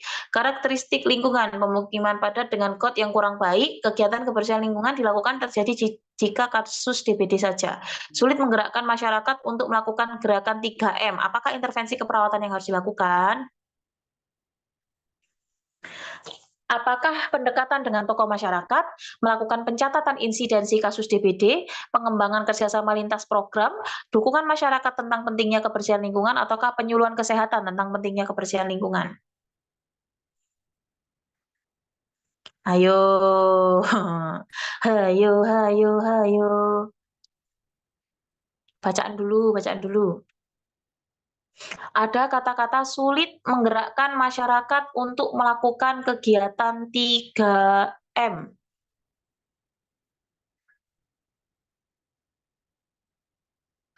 Teman-teman, kalau sudah pernah mengalami, masuk ke masyarakat itu tidak semudah itu, teman-teman. Ada proses penolakan, banyak penolakannya sih, dikira sales ya, jualan panci, padahal kita nggak mau ngapa-ngapain di situ, cuma mau memberikan intervensi kesehatan. Kamu kalau masuknya ujuk-ujuk tiba-tiba kita lakukan penyuluhan kesehatan, apa nggak dikira sales jualan panci kamu? Ya, iya itu salesnya jualan panci itu nggak usah dibukain ya. Dikira minta sumbangan, nah itu Kak masalahnya. Masalahnya itu apalagi kalau perawatnya melas ya wajahnya, waduh tambah dikira minta sumbangan lagi ya. Nah, yang paling tepat dilakukan, bukan yang paling tepat sih, intinya intervensi yang harus dilakukan ketika mereka atau ketika kita menggerakkan masyarakat itu susah, kita PDKT dulu. Yang di PDKT siapa? Kepala desanya, toga-tomanya, kiai, ustadz, atau tokoh masyarakat yang mereka segani. Kalau yang itu sudah kamu ambil hatinya dan mereka sudah mau menerima apa yang kamu lakukan, untuk datang ke masyarakatnya lebih gampang. Apalagi kalau misal datang ke rumah-rumahnya ditemenin. Bu, ini ada perawat puskesmas nih, mau melakukan pemeriksaan kesehatan. Ayo, ayo, panggil yang lainnya. Nggak pakai ada 10 menit, sudah datang semua itu warganya. Kalau toga tomaya yang datang. Kalau kita yang datang, Bu, ini saya mau melakukan pemeriksaan kesehatan. Enggak, Mbak, enggak, saya enggak punya uang. Enggak, Mbak, saya enggak mau beli gelang kesehatan. Enggak. Nah, kayak gitu nanti jatuhnya. Makanya yang harus kamu lakukan, PDKT dulu sama toga tomanya. Karena masuk ke dalam masyarakat itu sama kayak masuk rumah. Harus ada prolog, ketok pintunya dulu. Ketok pintu dulu. Assalamualaikum. Nah, nggak bisa langsung tiba-tiba ujuk-ujuk, jret, ayo Bu, kita lakukan penyuluhan kesehatan. Nggak bisa. Ya, jadi yang paling tepat jawabannya adalah pendekatan tokoh masyarakat ya. Nanti dikira jualan gelang kesehatan kamu, oke? Nah, kalau sudah diajak toga-tomanya untuk bergabung, insya Allah lebih gampang untuk menggerakkan mereka. 16, capek ya komunitas ya? Panas nggak otaknya? Nomor 16, seorang perawat komunitas ditugaskan dalam memfasilitasi penyediaan makanan di salah satu sekolah dengan jumlah siswa 100 orang. Ditemukan data 15%. Siswa mengalami gizi kurang, 5% gizi buruk. Tujuan dari program ini adalah diet mencegah defisiensi nutrisi dan meningkatkan status nutrisi para siswa melalui praktek diet yang sehat. Apakah intervensi sekunder? Kata kuncinya intervensi sekunder. Apakah A, segera mengidentifikasi praktek diet di sekolah, B, melaksanakan screening diet untuk deteksi tren diet, C, memberikan program edukasi dalam meningkatkan kesadaran anak dalam nutrisi, D, melakukan imunisasi, ataukah E, memberikan makanan tambahan secara rutin untuk meningkatkan status gizi anak.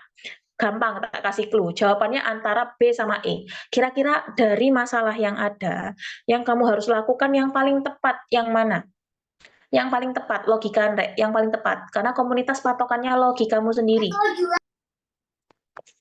Ayo. Pertanyaannya ini adalah tindakan yang tepat. Pilihannya cuma B sama E, wis. Yang lainnya abaikan. Yang mana yang benar? Dengan kondisi sudah ada data 15% gizi kurang, 5% gizi buruk, apakah kamu masih mau melakukan screening diet? Tidak.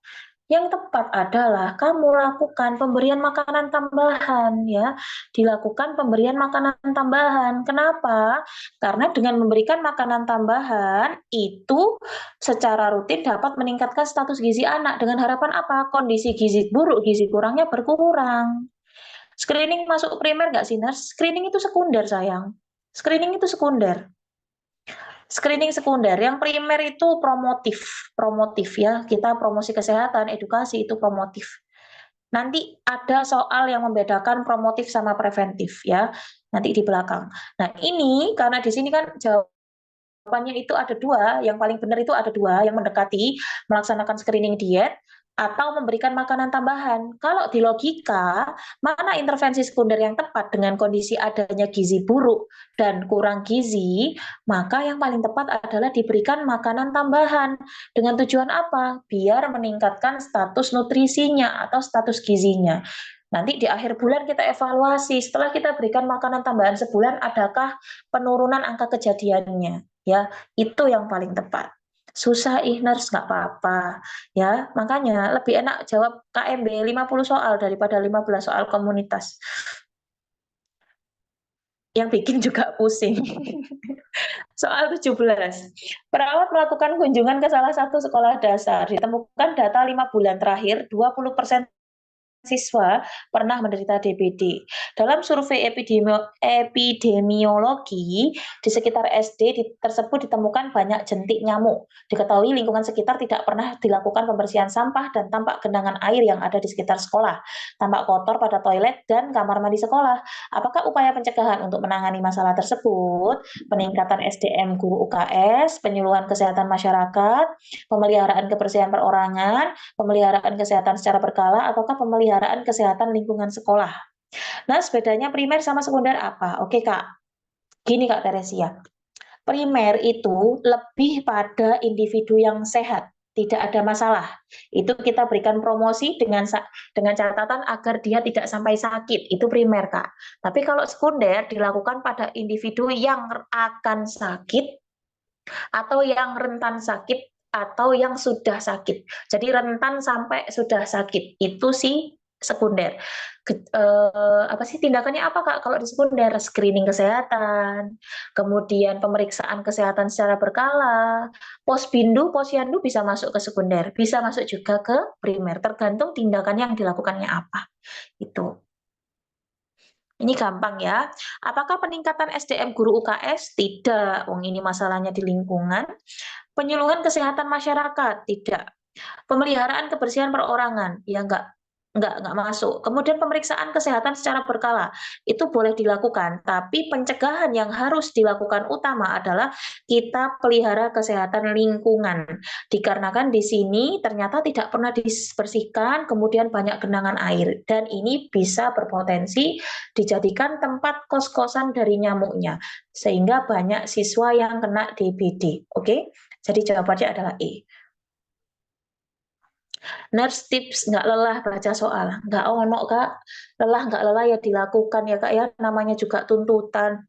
Aku nggak ono Kak nek tips koyo ngene Kak. Podo koyo tips Kak gimana cara punya uang tapi nggak kerja, nggak tahu aku kalau kayak gitu. Sama kayak ini nih jawabnya kayak ini nggak tahu jawabannya apa. Bisa transfer ilmu nggak nurse? Bos boleh pakai share it ya. Pakai share it. Ayo soal selanjutnya, minum dulu Rek, ayo take a deep breath, tarik nafas panjang, keluarkan pelan-pelan ya. Tarik nafas dulu, minum air putih ya.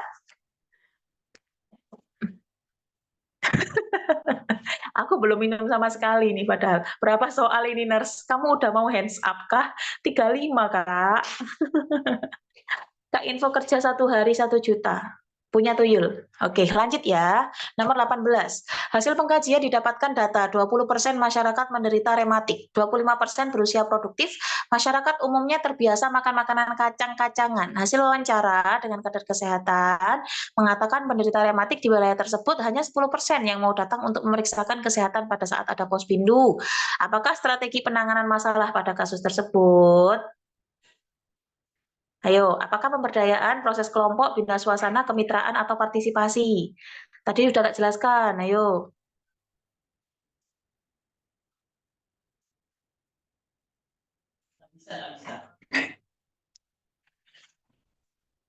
Bina suasana atau proses kelompok ya?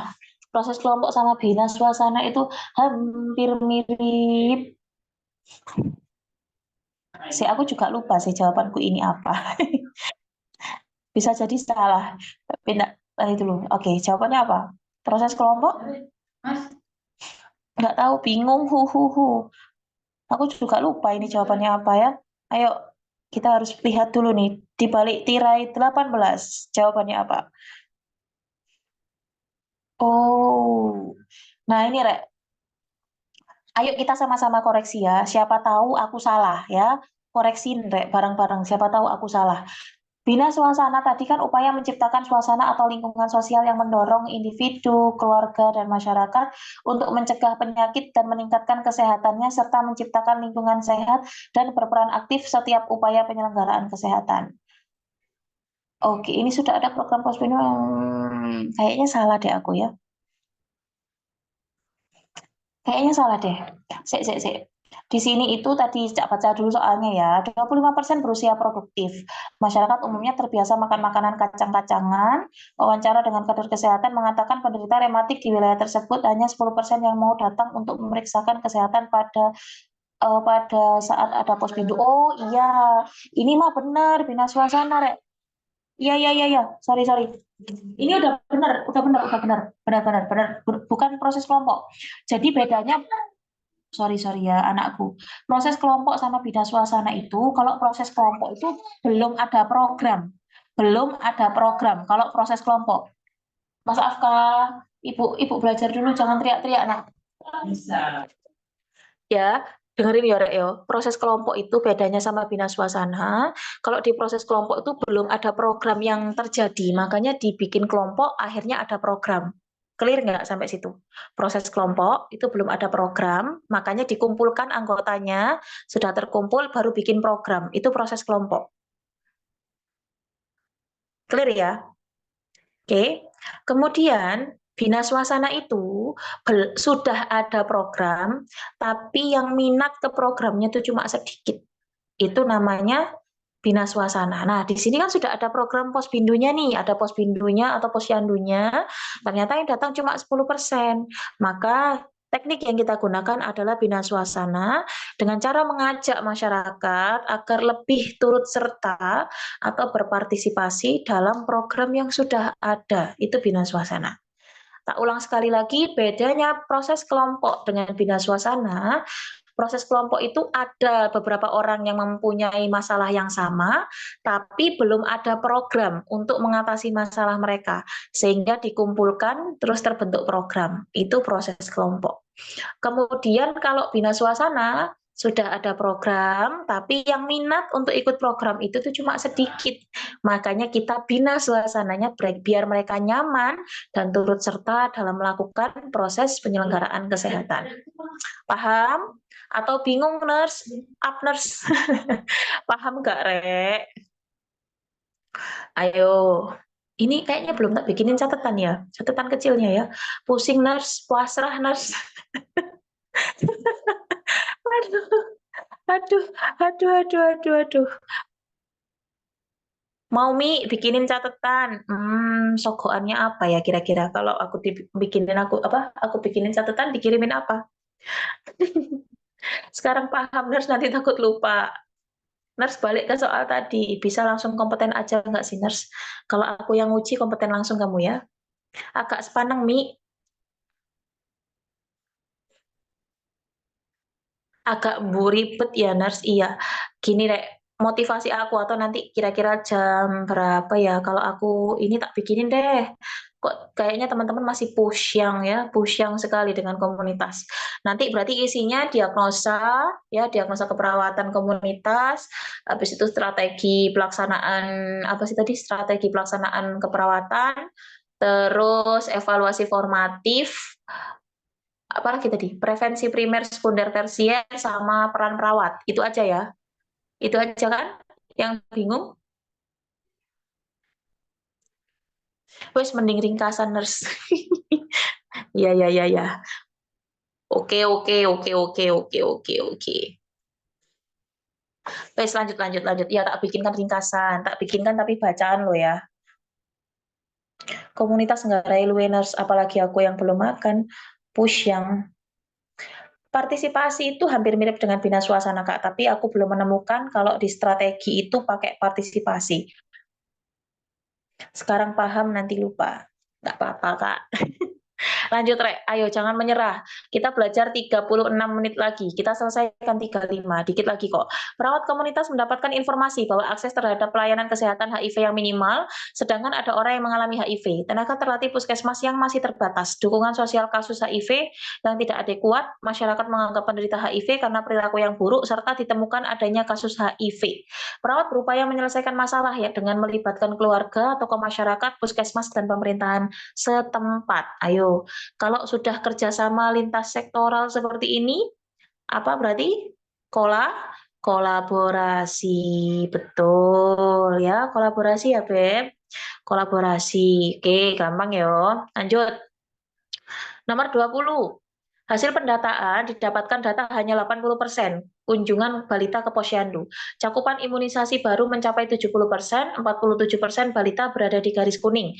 Bahkan ada balita yang sakit. Perawat sudah melakukan penyuluhan tentang pentingnya imunisasi dan kepala desa sudah menginstruksikan warga yang memiliki balita untuk dilakukan imunisasi dan kadernya juga sudah aktif. Apakah evaluasi sumatifnya? Apakah pelaksanaan imunisasi pada bayi, peran serta aktif kader kesehatan, metode penyuluhan kesehatan, pengetahuan masyarakat, ataukah angka cakupan imunisasinya? Mas Farad. Aduh, nggak lihat. Bentar ya, Rek ya. Aku izin ngambil minum dulu ya, bentar ya.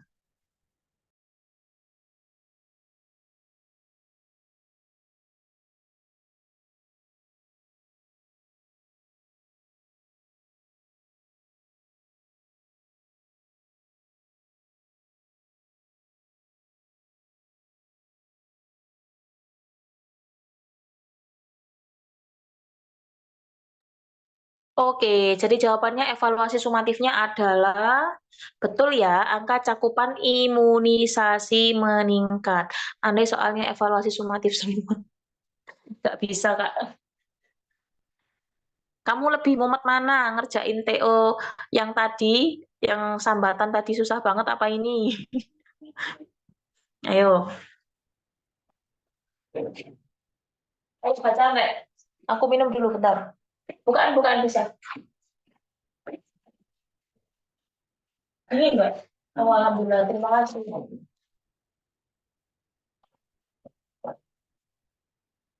Bisa.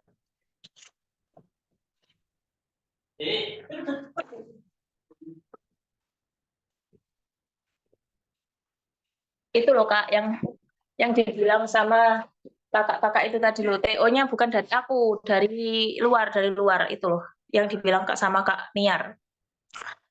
Nomor 21, berdasarkan hasil pengkajian di suatu wilayah terpencil yang masuk ke dalam wilayah binaan, terjadi wabah penyakit diare. Dilaporkan 2 orang balita meninggal dunia.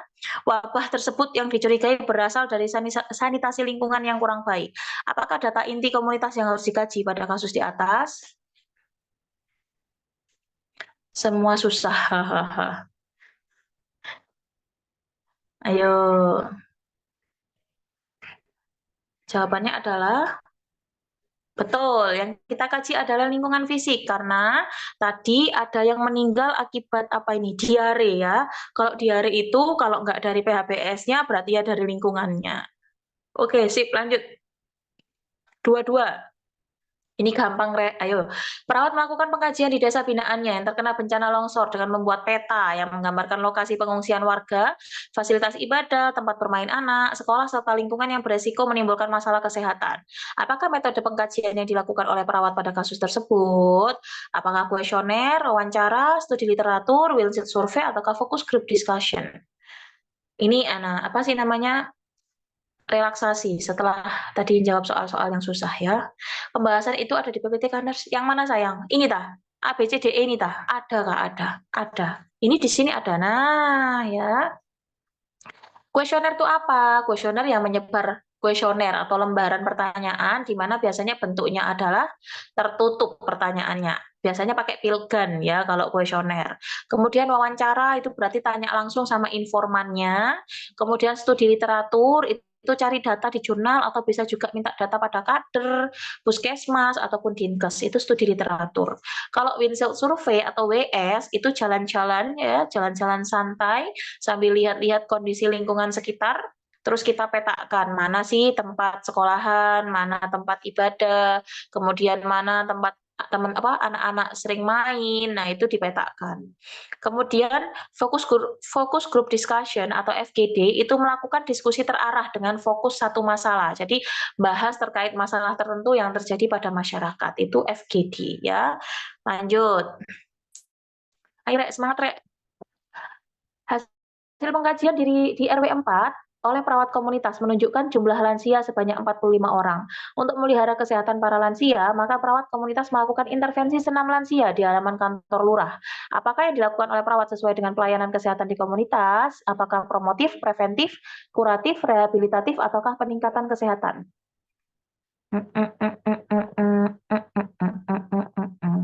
Ada yang tahu cara bedainnya bagaimanakah pada kasus ini? Ojo asal nembak loh yo. Pertimbangkan, Rek, pertimbangkan. Jangan asal nembak.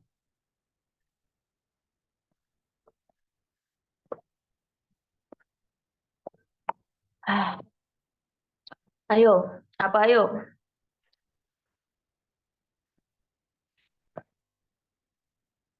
Kata kunci senam, preventif. Ah, masa sih? Masa sih? Yang A, B belum tahu, Nars. F, D. Kak Fuadi, kamu tuh jawab apa, Kak? Kok ono F itu nggak ada pilihannya?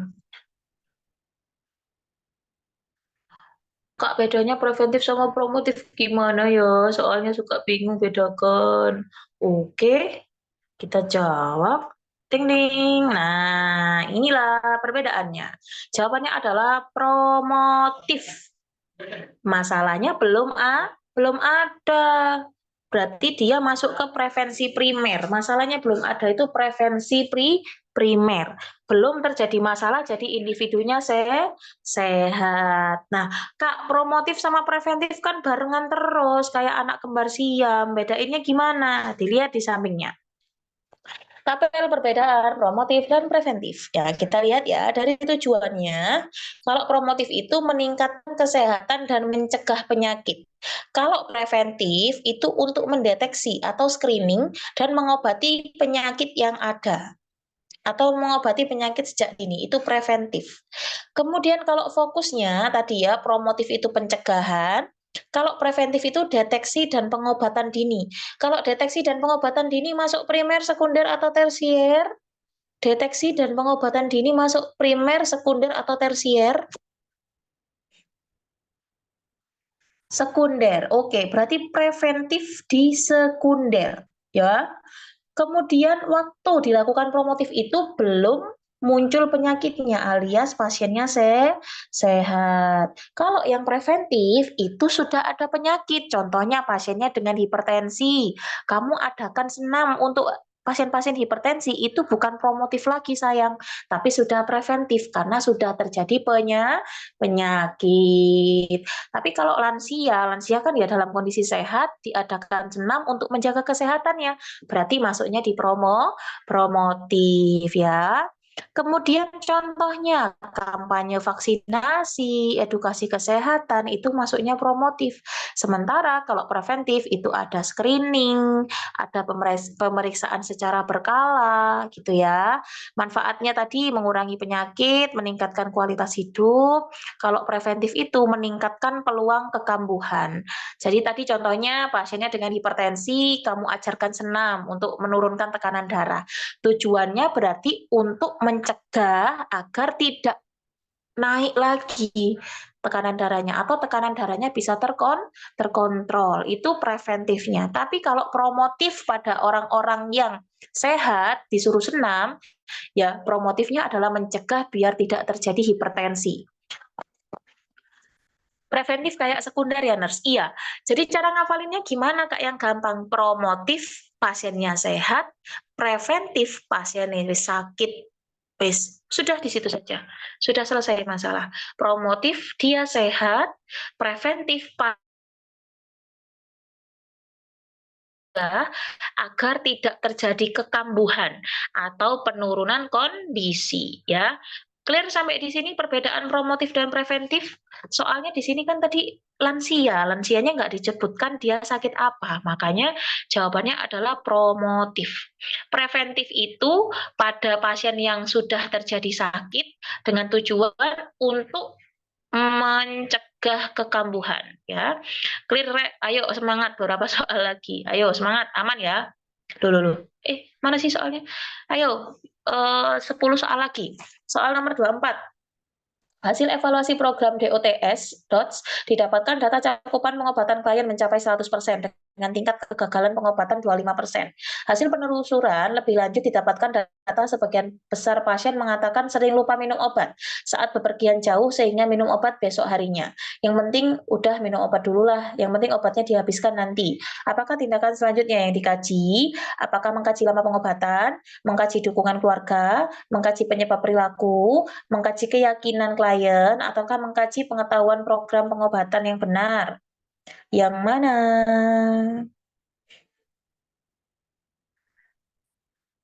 Yang mana? Ayo. Kalau ini sudah bukan keyakinan lagi, nak, ya, kok nak, rek, bukan lagi keyakinan, tapi ini sudah terkait pengetahuan dia, ya, pengetahuan dia terkait pengobatan yang benar seperti apa, ya. Kalau dia sudah terjadi seperti ini, itu kan nanti harus mengulang lagi dari awal. Jadi yang harus kita kaji seperti ini caranya, ya. Pasien dengan TBC harus minum obat secara teratur, jamnya pun kalau bisa sama, dan tidak boleh terputus sama sekali selama 6-8 bulan. Terus ternyata dia pergi jauh, obatnya nggak dibawa. Akhirnya diminum besok harinya, otomatis kan dia mengulang. Nah, itu kita tanya, Bu, untuk apa sih namanya pengetahuan Ibu terkait obat-obatan ini atau yang sudah dijelaskan perawat di puskesmas itu seperti apa? Katanya sih ya diminum aja nurse, nggak dibilang jamnya harus sama atau ini. Nah itu dikaji. Oh ternyata pengetahuan mereka itu kurangnya di situ, makanya mereka santai aja, nggak bawa obatnya diminum aja besok. Karena mereka nggak paham, ya di situ. Oke. Kalau yang contohnya mengkaji keyakinan klien terhadap pengobatan, itu contohnya gini, dia minum obat kalau pada saat sakit aja, atau pasien hipertensi, harusnya minum obatnya teratur setiap hari, diminum cuma saat kepalanya pusing saja. Itu berarti dia meyakini obatnya diminum saat dia sakit, padahal harus dilakukan maintenance. Lanjut, 25. Nah, ini juga gampang. Hasil pengkajian di wilayah binaan didapatkan terjadi angka kesakitan akibat DBD dan ada satu balita meninggoy karena terlambat dibawa ke pelayanan kesehatan. Apakah tindakan selanjutnya? Melakukan fogging, survei lingkungan fisik, koordinasi dengan dinas kesehatan, mengkaji pengetahuan tentang DBD, ataukah mengadakan kerja bakti pemberantasan sarang nyamuk? Yang mana? Tindakan yang tepat. Tindakan selanjutnya.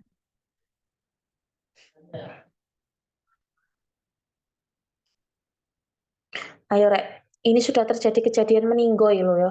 Mosok ya dikaji pengetahuan nih dengan tentang DBD. Kira-kira yang mana?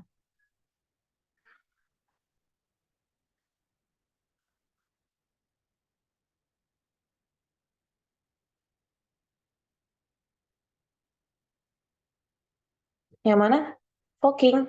Fogging itu efektif mana fogging sama gerakan 3M? Fogging itu lebih efektif mana antara fogging sama 3M? Teman-teman, kalau fogging itu kamu hanya membunuh ayah dan ibu nyamuk atau mungkin kakek nenek nyamuk. Tapi kalau 3M itu cucu cicitnya itu sudah ikutan juga kehempas gara-gara dia sudah diusir dari kontrakannya ya, dibuang dari genangannya. Itu 3M.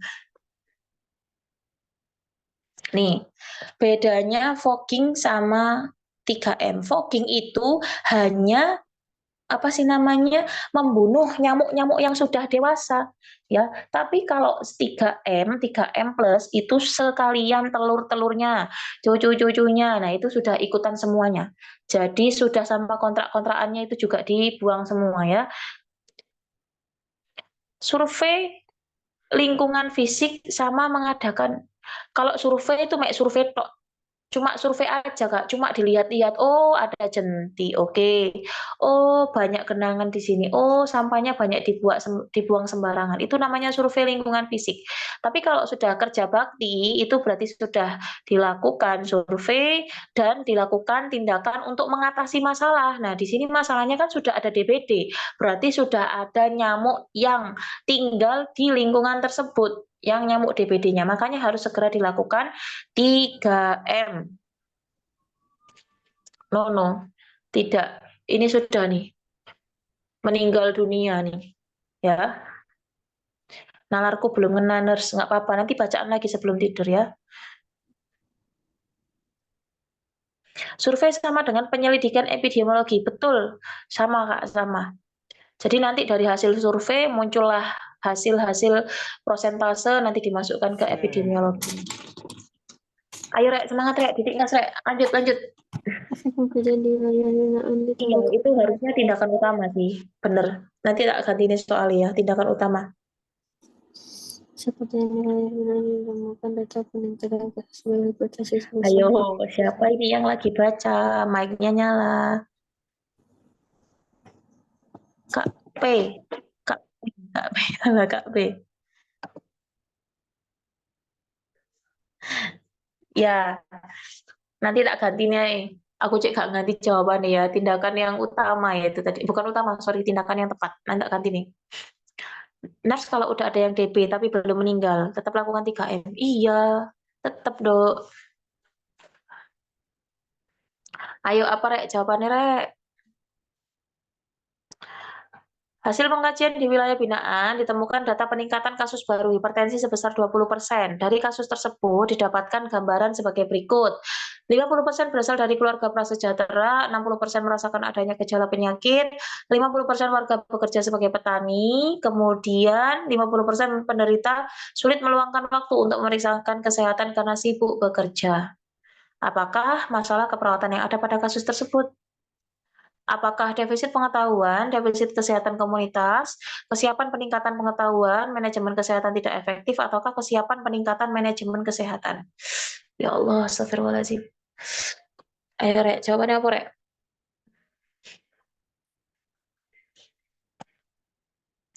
Ayo, jawabannya apa?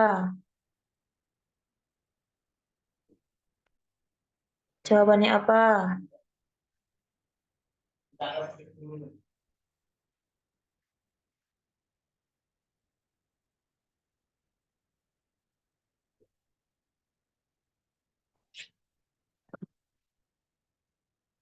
Oh. Oke, kita lihat. Nah, jawabannya adalah D, betul ya, di mana sudah terjadi masalah, masalahnya adalah hipertensi, tapi dia terjadi hambatan dalam melakukan pengobatan karena tadi ada anggota keluarganya yang sibuk bekerja, makanya tidak melakukan pengobatan. Jawabannya adalah manajemen kesehatan tidak efektif. Oke, kita lanjut ya. Diagnosa lagi, Rek. Tadi kan sudah dikasih refreshing ya, sekarang diagnosa lagi. Perawat melakukan kunjungan sekolah, didapatkan 30% anak-anak tidak memiliki kebiasaan cuci tangan, 20% jajan sembarangan di pinggir jalan. Pihak sekolah membiarkan keadaan tersebut dan tidak memberikan informasi untuk perilaku hidup bersih dan sehat. Apakah masalah keperawatannya? Defisit pengetahuan, defisit kesehatan komunitas, kesiapan peningkatan pengetahuan, manajemen kesehatan tidak efektif, ataukah kesiapan peningkatan manajemen kesehatan? Alhamdulillahirrahmanirrahim, ya Allah. Apa ayo? Betul, jawabannya adalah defisit kesehatan komunitas karena terjadi lebih dari satu faktor resiko di mana tadi anaknya jajan sembarangan, kemudian tidak cuci tangan, terus tidak ada program dari masalah tersebut. Jadi yang betul adalah defisiensi kesehatan komunitas. Sip, lanjut 28. Lagi ayo. Hasil pengkajian pada kelompok penderita HIV/AIDS didapatkan 25% klien menyatakan tidak melanjutkan program pengobatan. 60% penderita adalah ibu rumah tangga, 40% klien mengatakan merasa bosan karena harus minum obat terus, dan jarak tempat pelayanan kesehatan cukup jauh, sehingga membutuhkan biaya untuk transportasi. Apakah diagnosa keperawatan pada kasus tersebut?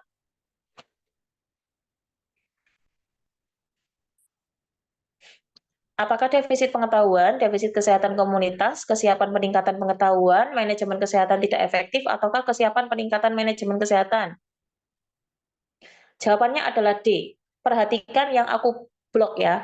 Yang kuning itu ada penderita HIV/AIDS di mana 40% klien mengatakan bosan harus minum obat dan jarak pelayanan kesehatan cukup jauh sehingga membutuhkan biaya untuk transportasi. Berarti sudah terjadi penyakit HIV tapi tidak dilakukan program pengobatan gara-gara jarak yang terlalu jauh. Diagnosa yang tepat adalah manajemen kesehatan tidak efektif. Oke, sip, lanjut. 29. Pengkajian pada kelompok penderita diabetes mellitus menunjukkan sebanyak 90% penderita memiliki gula darah yang stabil. Setelah dilakukan pengkajian terkait pola makan, menunjukkan sudah memenuhi standar untuk penderita DM. Kader mengatakan 80% penderita tersebut rutin mengkontrol kesehatan di puskesmas. Apakah masalah keperawatan pada kasus tersebut?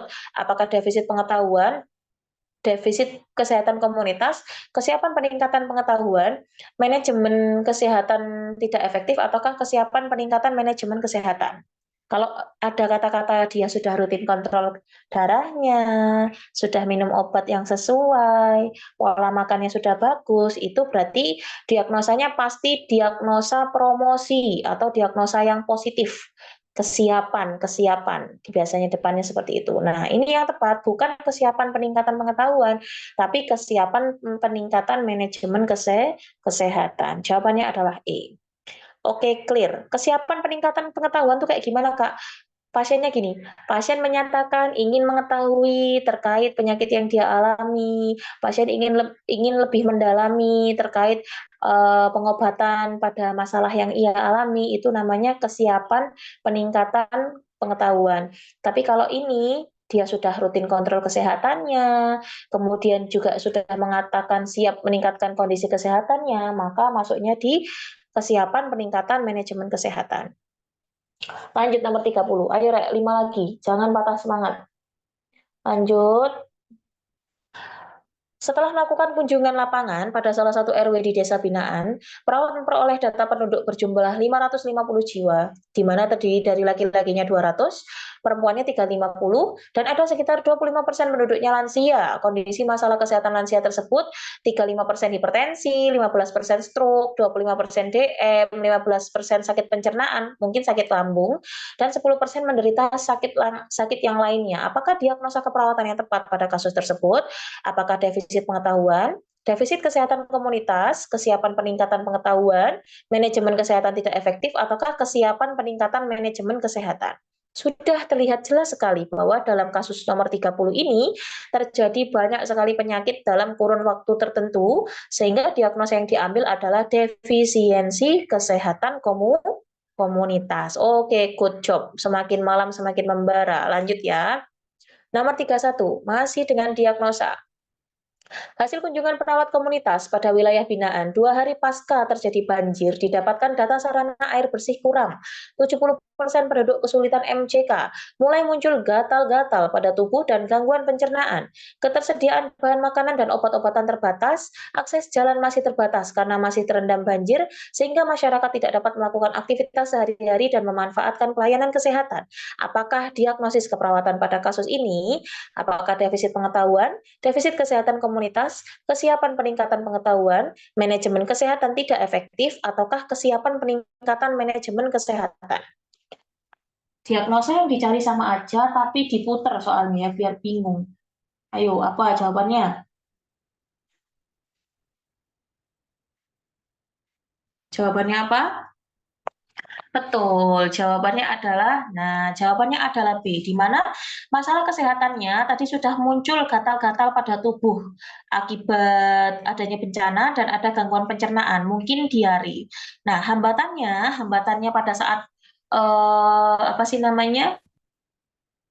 program-programnya tadi dia tidak ada akses jalan, kemudian bahan makanannya dan obat-obatannya juga terbatas. Itu masuknya di defisit kesehatan komunitas. Jadi tidak ada solusi dari masalah yang mereka alami dikarenakan mereka masih tertutup tadi ya jalan untuk menuju ke tempat yang lainnya. Oh, postingan ukurannya Rek. Jalan utamanya itu masih tertutup gara-gara terendam banjir ya. Tapi masuk juga ke manajemen kesehatan Kak Nurse. Kalau manajemen kesehatan itu kurang sih Kak, soalnya di sini itu datanya masih belum fix dia kena penyakit apa.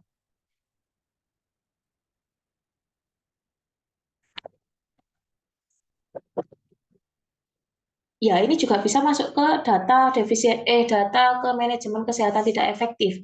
Andaikan di sini sudah disebutkan permasalahannya ini, nah ini tadi kan masih muncul gatal-gatal, gangguan pencernaan. Kalau sudah fix misal dermatitis, diare, nah kayak gitu tuh baru masuk di manajemen kesehatan tidak efektif. Monggo, silahkan dibaca. Sudah, bacaan dulu. Tak kasih waktu 1 menit. Ayo, bacaan dulu. Ya Allah, astagfirullahaladzim. Ayo. Sudah penuh.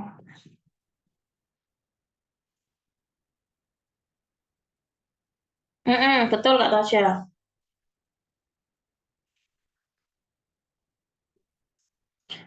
Menkes. Iya, manajemen kesehatan itu penyakitnya cuma satu, gak gabung-gabung. Penyakitnya cuma satu. Terus di sini juga belum tegak dia diagnosanya sakitnya apa, ya. Lanjut ya.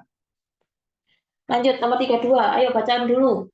Hasil Windshield Survey yang dilakukan perawat pada wilayah binaannya didapatkan data 65% penduduk membuang sampah sembarangan.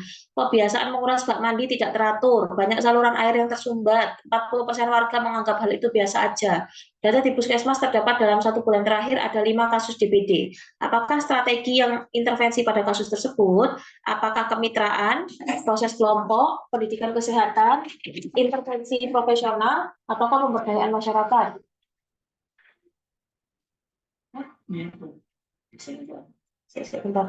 Bentar ya.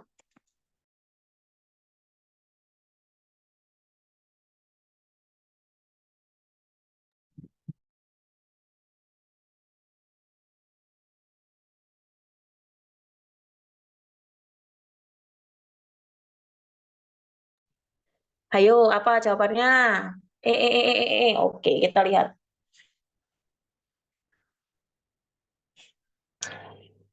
Oke, kok jawabannya C ya? Kita baca dulu. Maaf, aku nge-lag, Sorry. 65% penduduk membuang sampah sembarangan. Kebiasaan menguras bak mandi tidak teratur. 40% warga menganggap hal itu biasa saja. Bisa kita simpulkan apa? Kita simpulkan bahwa perilaku dan pengetahuan kesehatan dari masyarakat kurang baik, maka yang harus kita lakukan adalah kita berikan pendidikan kesehatan terlebih dahulu. Lihat di sini ya. Persentase yang paling besar mana? Ini ya, 65. 65% penduduk membuang sampah sembarangan. Kalau dia membuang sampah sembarangan, asumsi kita adalah dia belum mengetahui bagaimana cara mengelola sampah dengan baik dan benar. Satu.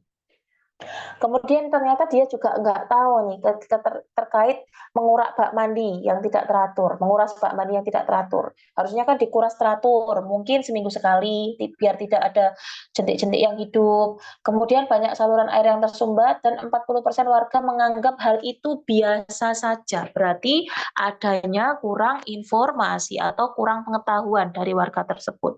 Jadi strategi intervensinya adalah lakukan pendidikan kesehatan dulu dengan tujuan untuk meningkatkan pengetahuan dari masyarakatnya, baru setelah paham pemberdayaan masyarakat untuk mengatasi tadi saluran air yang tersumbat, itu bisa masuk di pemberdayaan masyarakat.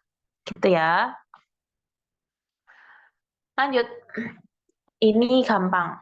Soal 33. Seorang perawat akan melaksanakan kegiatan pemberdayaan masyarakat dengan mengundang masyarakat dalam rangka pemecahan masalah penyakit ISPA di wilayah binaannya melalui proses musyawarah masyarakat desa. Apakah tahap keperawatan komunitas pada kasus tersebut? Pengkajian, diagnosa, perencanaan, implementasi, atau evaluasi? Ayo. Ini musyawarah masyarakat desa, masa ya diagnosa? Diagnosa mah kamu tentuin sendiri. Ayo, Diagnosa itu kamu tentukan sendiri. Kalau kayak gini itu masuknya apa? Implementasi, betul. Masuknya adalah implementasi, sorry, Allah. Perencanaan, ya Allah, maaf Kak ya, maaf Kak.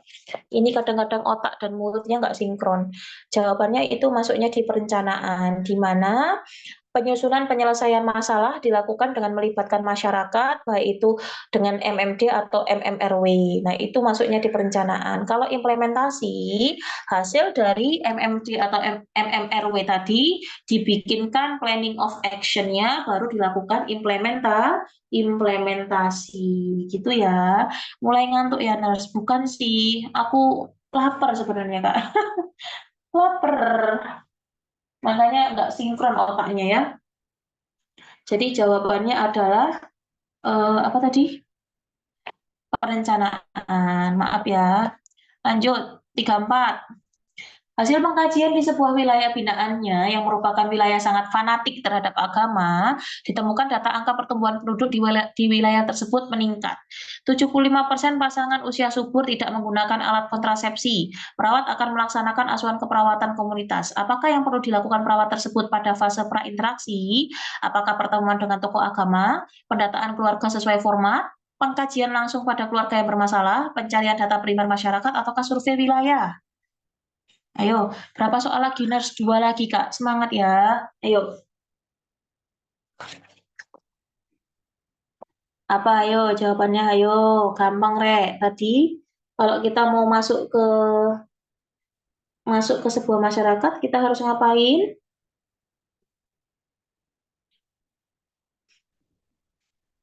Betul, kita lakukan pertemuan dengan Toga Toma dulu ya, sebelum melakukan intervensi. Sip, lanjut ya. Soal terakhir, ditutup dengan kode etik. Ayo, monggo teman-teman.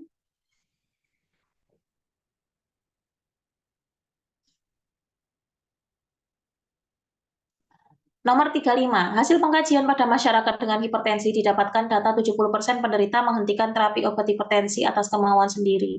Perawat mengkaji alasan tindakan tersebut, penderita menjelaskan bahwa merasa lebih nyaman menggunakan terapi alternatif daripada minum obat. Perawat menjelaskan bahwa hal tersebut merupakan hak penderita. Apakah prinsip etik yang dilakukan? Apa, ayo? Ayo, jangan sampai keliru. Ini gampang sekali. Gampang sekali. Ayo, apa ayo? Jangan salah. Ada yang salah nggak nih? Ada yang salah nggak? Kita lihat ya. Betul, jawabannya adalah autonomi, di mana kita menghargai prinsip dari klien. Ya, kita harus menghargai itu. Tidak boleh kita bantah karena itu nanti menyalahi dari apa? Menyalahi dari hak seorang pasien. Oke. Nurse, soal ini udah di-up di drive. Sudah. Pokoknya kalau sore, intinya tuh kalau sore tuh udah tak up, Rek. Sudah tak up di drive. Cuma jangan diakses dulu. Nanti kamu tahu jawabannya dong sebelum belajar sama aku ya. Kalau bisa nanti aksesnya malam aja setelah belajar ya. Jadi biar dapat penjelasan dari aku dulu. Oke? Oke, terima kasih banyak, Rek. Malam hari ini cukup, wah, mantap sekali ya. Jika pertanyaannya diganti, bagaimana respon perawat? Apakah, maksudnya diganti gimana, sayang? Kalau semisal pasien perawat mengatakan atau mencoba menjelaskan lagi terkait tindakan yang harus dilakukan itu berarti beneficient. Tapi kalau perawatnya menyetujui ya autonomi. Pusing, iya. Alhamdulillah selesai sudah malam hari ini 35 soal komunitas yang sangat bikin panas kepalanya ya. Terus kok pembahasan buku hukum 180 soal dihapus di drive Nurse, masih setengah yang ku jawab. Yang mana nih, Kak? Coba kasih tahu aku ya. Kalau buku-buku kayak gitu gak apa-apa kayaknya, nanti tak taruh ya. Nanti tak upload ulang aja yang kayak gitu-gitu. Kalau yang kemarin yang dari S itu aku nggak mau naruh lagi ya. Semangat membuat catatan tadi Nurseku. Hado, aku tak mangan sih ya. Aku makan dulu, habis itu tidur, terus nanti bangun malam baru bikin catatan ya. Oke, terima kasih banyak teman-temanku. Jangan lupa up ya, Nurse. Yang mana sayang? Yang soal tah? Ya, nanti ya. Kalau ini sudah masuk di Google Drive ya, Beb yo. Cariin di komunitas namanya soal Ukom komunitas 3 Agustus. Pokoknya per tanggal. Buku soalnya, Kak. Oke, siap. Menyala, Kak Cita. Kobong ya. Terima kasih atas atensinya malam hari ini. Semoga bermanfaat, Rek. Semangat. Intinya ansietas yang kamu rasakan saat ini itu sudah biasa. Normalmu sebagai manusia. Alihkan ansietasmu dengan belajar dan berdoa. Tetap semangat. Nggak ada usaha yang nggak ada hasil yang mengkhianati usaha. Pasti nanti teman-teman itu kompeten semua. Yang penting teman-teman mau dan mau belajar ya. Oke. Jangan lupa pesanku, di dekat-dekat waktu seperti ini tingkatkan ibadah sesuai dengan agama masing-masing, sedekah, minta maaf ke orang tua ya. Jangan berkata yang kotor-kotor ya. Pokoknya tetap jaga mulut, jaga hati. fokus untuk belajar, sesekali scroll TikTok untuk istirahat nggak apa-apa ya. Tetap jaga kesehatan, jangan lupa minum vitamin juga menjelang hari H. Biasanya ada beberapa yang sampai sakit karena saking ansietasnya. Minum vitamin setiap hari jangan lupa. Oke, tiap hari. Terima kasih. Aku undur diri terlebih dahulu. Kalau memang ada yang mau ditanyakan boleh PC aku, tapi nanti tak bukain satu-satu ya, Rek ya. Numpuk chatnya dari tadi. Soalnya aku tadi bikin soal ini sepanang ya, nggak bisa ngapa-ngapain. Oke. Oke, terima kasih banyak ya. Sampai jumpa. Semoga bermanfaat. Assalamualaikum warahmatullahi wabarakatuh. Waalaikumsalam warahmatullahi wabarakatuh. Wabarakatuh. Waalaikumsalam warahmatullahi wabarakatuh.